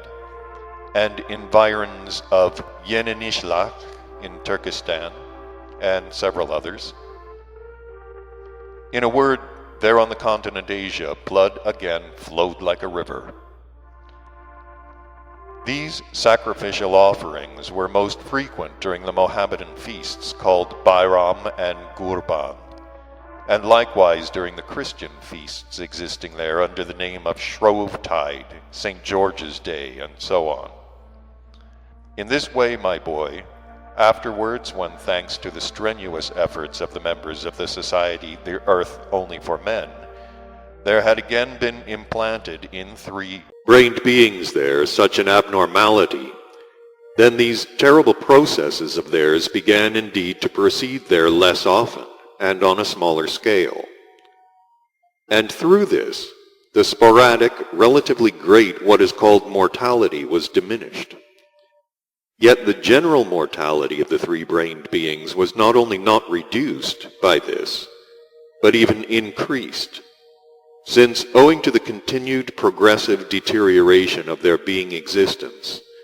and in consequence owing to the deterioration of the quality of the radiative vibrations of their presences in the process of their existence, required from them by nature, the length of their existence, on the one hand, was still further diminished, and on the other hand, their what is called birth rate was increased. So it continued until that time when a certain famous Azadullah Ibrahim Ogli, a Persian dervish, who obtained his arising and who was formed into a responsible being on that same continent, turned all this in another direction. The dervish Azadullah Ibrahim Ogli began his activities there only some 30 or 40 terrestrial years ago, being simply only a fanatic of the Mohammedan religion without the serious and deeply learned knowledge possessed by the Kurd Atarnach. He perceived in the custom of sacrificial offerings only horrible injustice on the part of the people toward the beings of other forms. And he set as the aim of his existence to obtain, at whatever cost, the destruction on the earth of this, in his opinion, anti-religious custom. Having begun from that time to wander on the continent Asia, chiefly in those countries where the greater part of the three-brained beings were the followers of the Mohammedan religion, he began to work mainly through dervishes like himself, who are to be found in almost all the communities there on the continent Asia. This ingenious and energetic Persian dervish, Azadullah Ibrahim Ogli, here, there, and everywhere very cleverly persuaded these other dervishes of the truth of his idea. And these, in their turn, now everywhere persuaded the ordinary beings of the continent Asia that the destruction of the existence of beings of other forms is not only not pleasing to God, but that the destroyers would even be obliged to bear in another world, in hell, a double punishment, one for their own what are called sins, and one for the sins of the beings destroyed by them, and so on. And thanks to preachings of this kind about the other world by dervishes, considered great authorities on such questions, the beings of Asia did indeed year by year diminish their sacrificial offerings. In short, the result of all the activity of this good Persian dervish was precisely the latest great process of reciprocal destruction, or as your favorites would call it, the Great World War. And so, my boy, although the hypothesis put forward in theory of that uncommon learned Kurd Atarnach very nearly, as I have already told you, approximated to reality, yet nevertheless he failed to understand what was most important, namely, that the vibrations required by nature, which have to be formed from the radiations issuing from beings, both during their existence as well as from the process of their raskawarno, have no significance quantitatively, but only qualitatively. It is possible that the Kurd Atarnach, being an unusual terrestrial being, would have understood this also if he had known the details of the results that had been obtained after those conditions of being existence had been already more or less established on this planet, which were especially created for the three-brained beings arising there by the most saintly labors of the essence-loving, very saintly Ashiata Shiyamash. During that said period, not only did their rate of mortality begin to decline, but what they call their birth rate also began to decline. Their birth rate declined because when the three-brained beings there were already existing more or less as is becoming to three-centered beings, and when the radiations issuing from them were yielding vibrations more akin to the vibrations required from them by nature, both for the most great common cosmic trogo-auto-egocrat in general, and for the maintenance of the moon and Anulios in particular, then great nature did not fail to adapt herself to the diminishing of their birth rate. The more so, as in recent times the need for the said vibrations for the maintenance of the existence of the planet Moon had to be diminished. The aspect of this fundamental question regarding the significance of the sense and aim of the existence of your favorites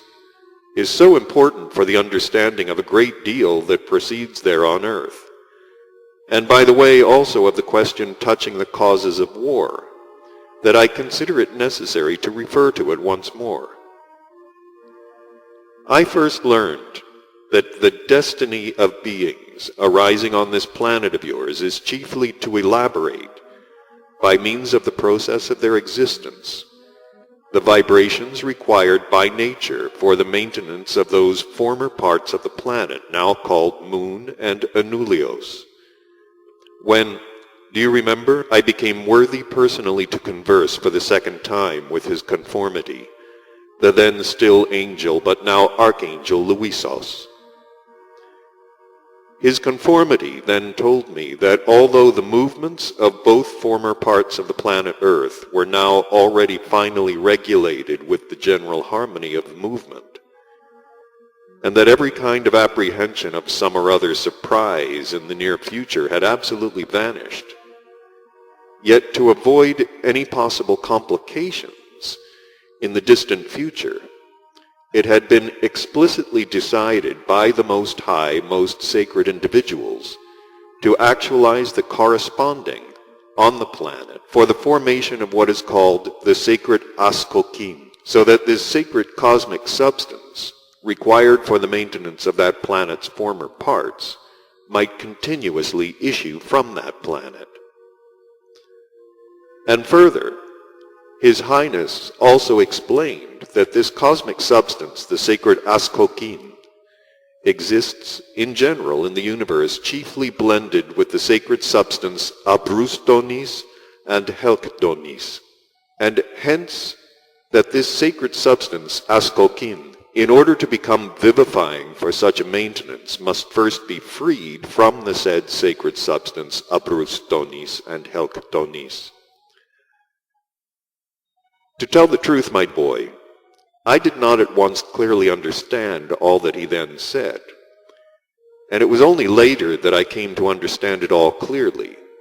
when, during my studies of the fundamental cosmic laws, I learned that these sacred substances, Abrustonis and Helkdonis, are just those substances by which the higher being bodies of three-brained beings,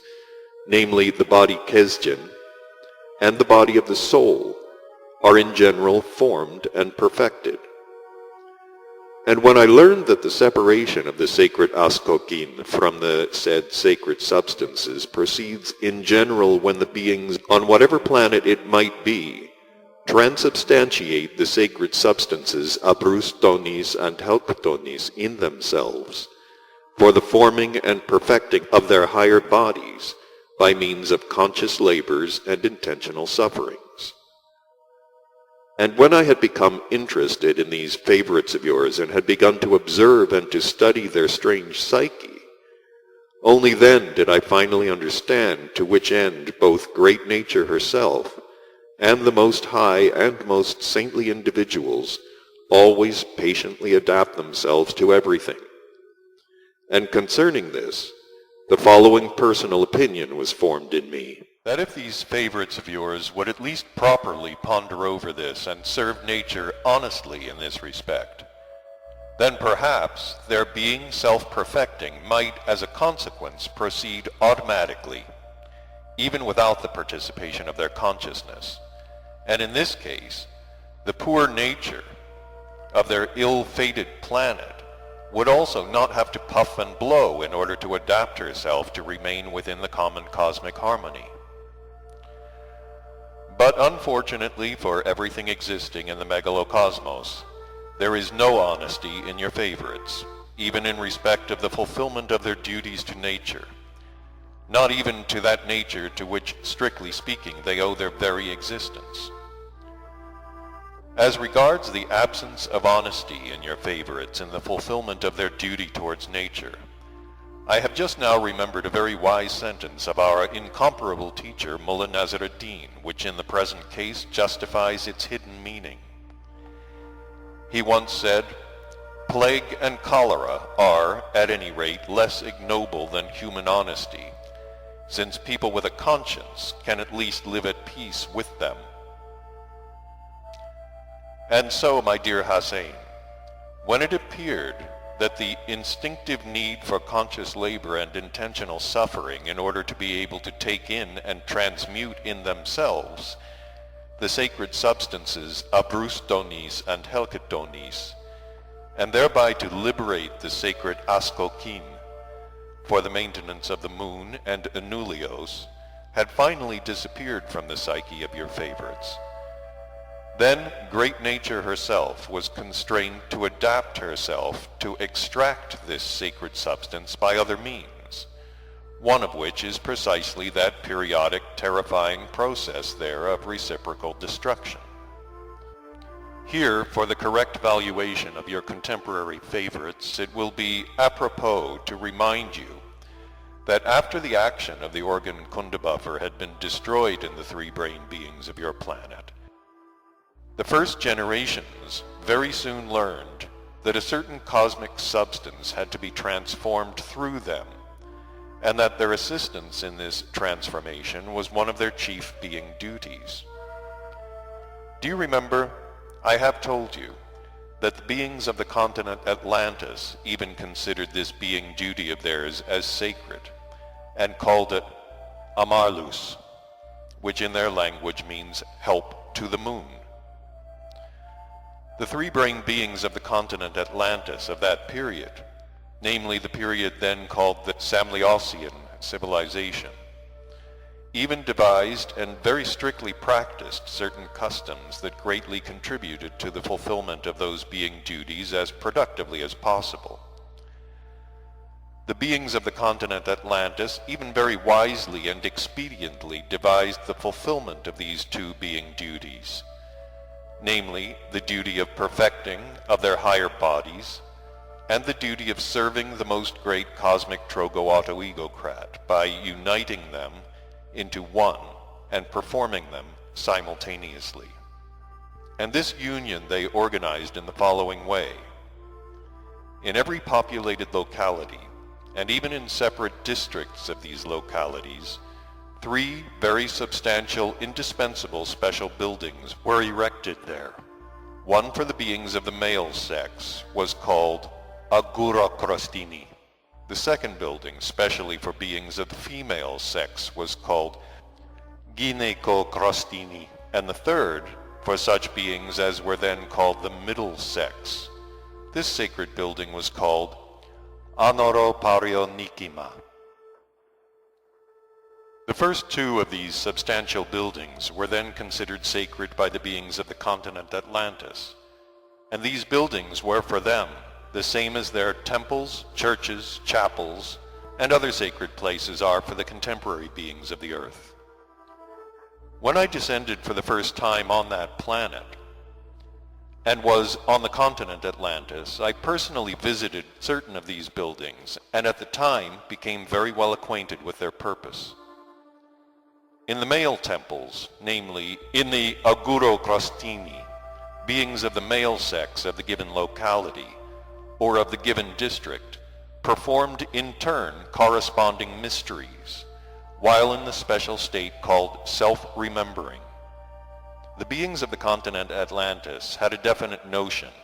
that beings of the male sex are sources of active manifestation, and hence in their Agurocrostini, they gave themselves up to active and conscious contemplation the whole time, and in this state performed these corresponding sacred mysteries, so that there should be transubstantiated in them the sacred substances Abrustonis and Helktonis. And they did this deliberately and with full consciousness, in order that this certain sacred substance, liberated in them, and issuing through their radiations for its further vivifyingness, should become the active part of that sacred law which they call the Holy Trinity. In the sacred Gynecocrostini, built for the beings of the female sex, each of these beings were obliged at certain periods, namely at those periods which contemporary beings called menstruation, to stay without leaving. Moreover, the woman, acknowledging themselves to be passive beings, had to be the whole time of their stay there only passive, in order that the vibrations issuing through their radiations should serve as the passive part of that same sacred law for their further vivifyingness. And hence they passed their whole time in these Gynecocrostini, in a state of complete passivity, trying consciously not to think about anything. With this aim in view, they tried to have no active experiencings during their monthly states, and in order that thoughts flowing by association should not hinder them from concentrating, everything was arranged so that their thoughts should be directed the whole time to wishing well to their present and future children. And as regards the third kind of the buildings of the beings of that time, which were called Anoroparionikima, as I already told you, the beings then called the third sex, for whom these buildings were erected, our Mullah Nasruddin would call misconceptions, or beings who are neither one thing nor another. Among these middle sex beings were beings both of the male sex and the female sex. These were beings who, for various reasons, already lacked the possibility either of perfecting themselves or serving nature. They were, as it is said in a saying of our same Mullah Nasruddin, neither a candle for the angel nor a poker for the devil. Those beings of the male sex were put into these houses for a certain time who, for some reason or other, were already entirely deprived of the possibility of ever consciously contemplating. And of the number of the beings of the female sex, those were placed in them who generally either did not menstruate at all, or in whom menstruation occurred abnormally. Likewise, those who, in the sense of their sexual desire, became transformed at certain periods into, as it is said there, naniomini, or as our dear Mullah would say, into veritable mayors in the spring. Among the beings then on the continent Atlantis, conceptions of several definite, very peculiar symptoms were current, according to which the given beings were recognized and confined in the Anoroparionikima. And these symptoms were as follows. 1. If a being believed in any kind of balderdash. If a being began to prove to others anything about which he himself knew nothing whatsoever, or was not sure of. 3. If a being failed to keep his word of honor, or took his oath in vain. 4. And finally, if there appeared in any being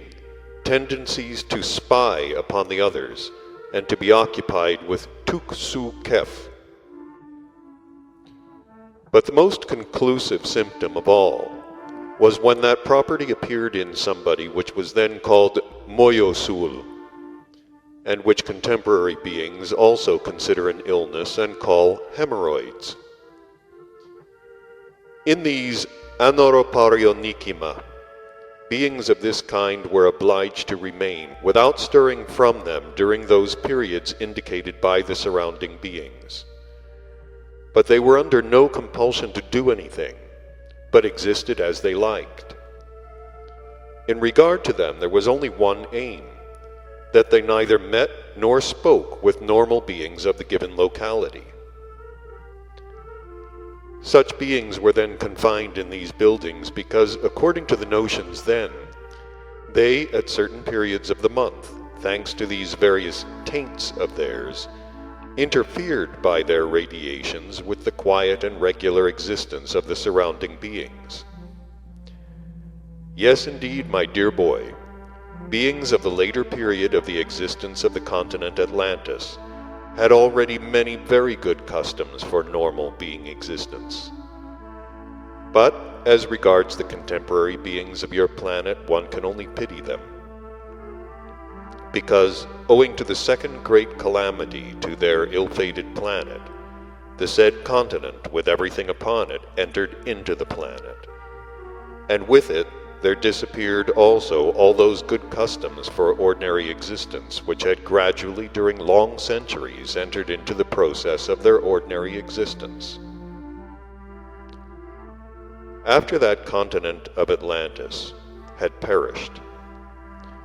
the custom was again on the point of being re-established among later three-brained beings there of having special constructions similar to those which I've just told you for the process of ordinary existence. The need for these special buildings was again understood, and they were actualized by a very sensible Hebrew king named Solomon. And that special building which this sensible Hebrew king decided first of all to construct, and which still continued long afterward among his subjects, was called Takchanan. They somewhat resembled the Ginekaprostini, such as had existed in Atlantis, and beings also of the female sex were put into them, and they were obliged to remain there during the whole of their menstruation. The king, Solomon, hastened then to establish this custom because, during his wise reign, he had often constated that when beings of the female sex experienced the state of menstruation, their character became for the surrounding beings, especially for their husbands, not only intolerable, but in respect of resulting inconsistent relations and dealings with other beings like themselves, even psycho-organically harmful. And he therefore decided without delay to promulgate a severe law for his subjects, according to which special isolated buildings were compulsorily constructed near every populated district, in which to confine the beings of the female sex for the whole duration of their said state. I even chanced to read the law he promulgated. In this law it was said, among other things, that women, during their menstruation, are, in the consecrated sense, unclean, and that during these periods for others, and especially for their husbands, not only to touch them, but to speak with them is the highest sacrilege and a crime. An unclean force or evil spirit will enter into those husbands or into men in general who touch or even speak with them during this period, in consequence of which there would be among men in their everyday relations and affairs only misunderstandings, quarrels, and enmity. This last statement of the great earth sage King Solomon remains today an unchangeable truth. And indeed at the present time this also is one of the numerous causes thanks to which, in the general complexity, ordinary existence has already become nonsensical in the extreme for the beings of your planet. In the contemporary earth beings of the female sex, there is still further increased during these states that specific property of theirs which was acquired in them during recent centuries, and which they call hysteria. And during this state of theirs, they bring surrounding beings, particularly their husbands, to this, that the latter become like those beings there of whom our great Mullah Nasr ad-Din says,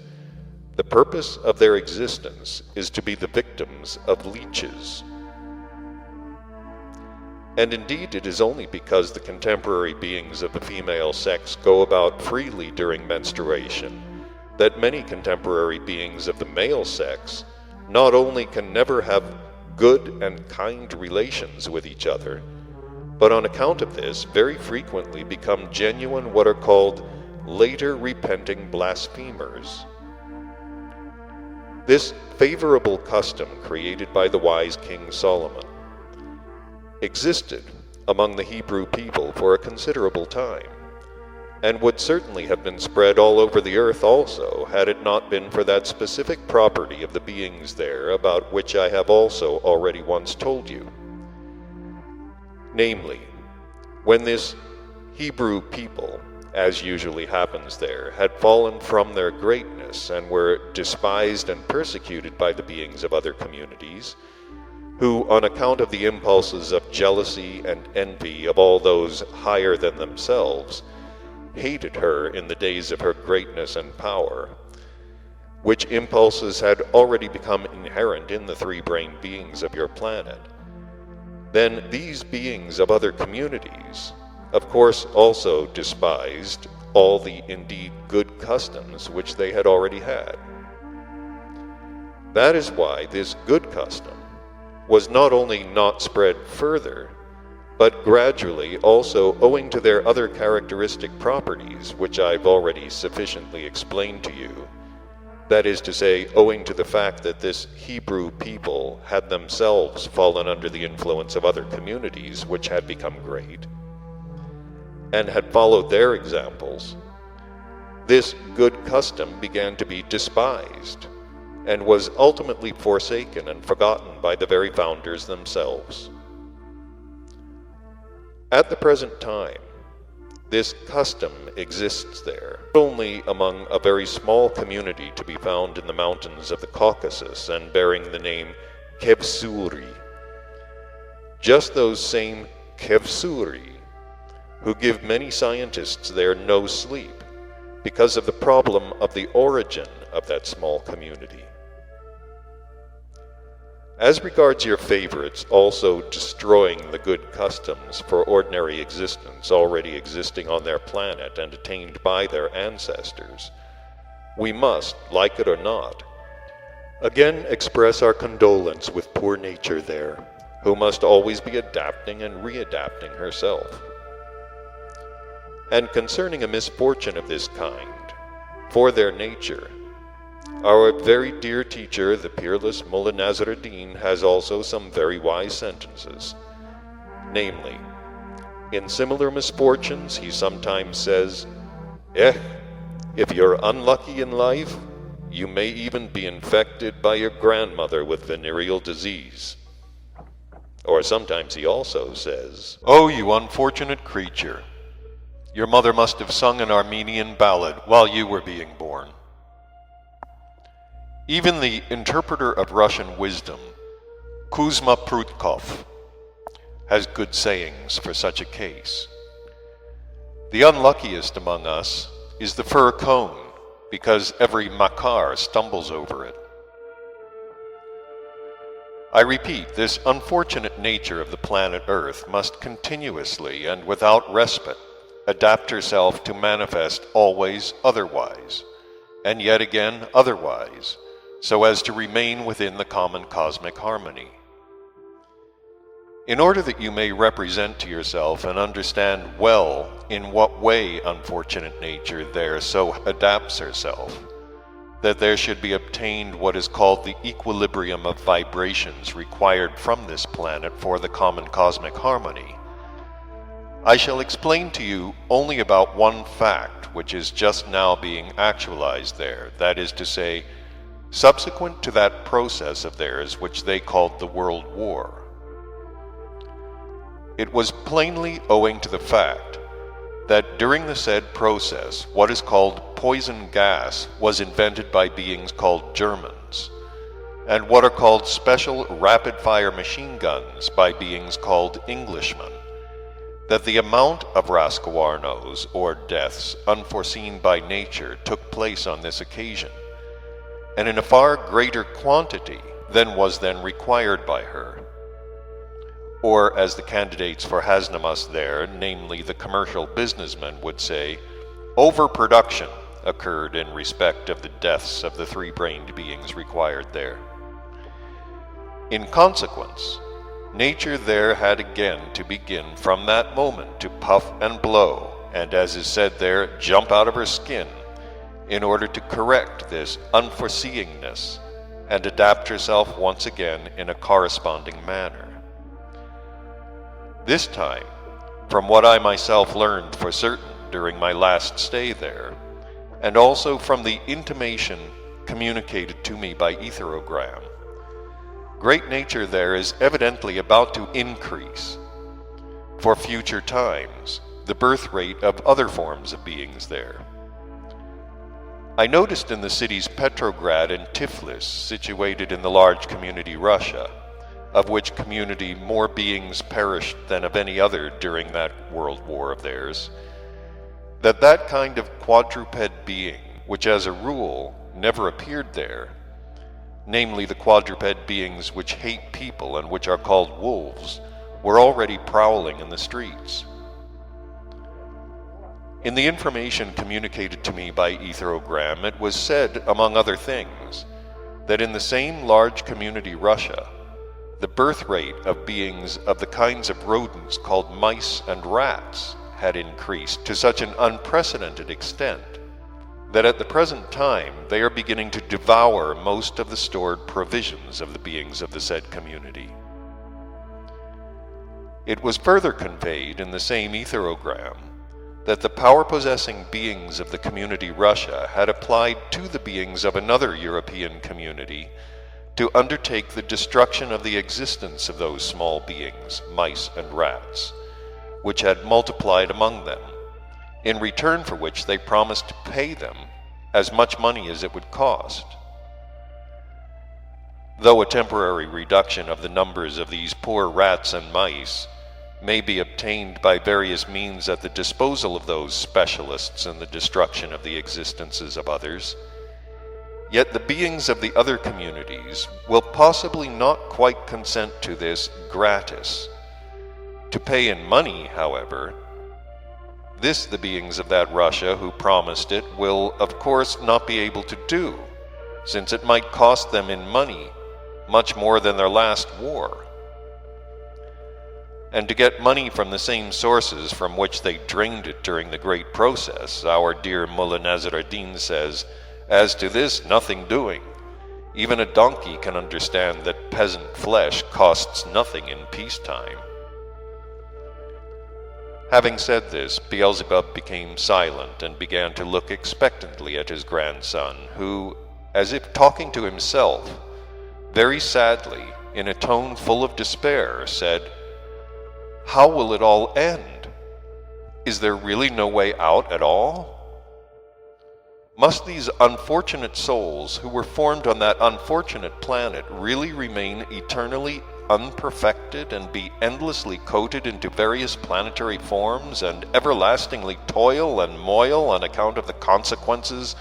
of the properties of that accursed organ Kundabuffer, which, owing to the reasons extraneous to them themselves, was attached to the planetary bodies of the first three centered beings of that ill-fated planet? Where, then, is that pillar upon which, as it were, our whole megalocosmos rests, and which is called justice? No, this cannot be. Something is wrong here, because during the whole time of my existence, not once has a single doubt ever crept into me as to the existence of objective justice. All I have to do is just to clarify and understand why. At any rate, from this present moment, the aim of my existence shall be to understand clearly why the souls arising in these terrestrial three-brained beings are in such an unprecedented, terrifying situation. Having said this, poor Hussein, full of melancholy, dropped his head and became sadly thoughtful. And Beelzebub looked at him with a very strange look. Strange, because in this look his love for Hussein was very clearly seen, and at the same time it could be sensed that he was nevertheless very glad that his grandson was experiencing such a depression. This silence continued a fairly long time. At last Beelzebub heaved a deep sigh, with, as it were, the whole of his essence, and spoke to his grandson in the following words. Yes, my dear Hussein, certainly there is something not quite right here. But if nothing could be done for the beings of that planet by that being who now already has the reason of the sacred Podkulat, and is one of the first assistants of our endlessness in the government of the world, namely the very saintly Ashiata Shiamash, if he could do nothing, what then can we expect, we beings with the reason of almost ordinary beings? You remember the very saintly Ashiata Shiamash, then in his deliberations under the title The Terror of the Situation, said, if it is still possible to save the beings of the earth, then time alone can do it. We can now only repeat the same in regard to this terrible property of theirs, of which we have just been speaking, namely their periodic process of the destruction of each other's existence. We can only say now that if this property of terrestrial beings is to disappear from that unfortunate planet, then it will be with time alone, thanks either to the guidance of a certain being with very high reason, or to certain exceptional cosmic events. Having said this, Beelzebub again began to look at Hussein with that same strange look.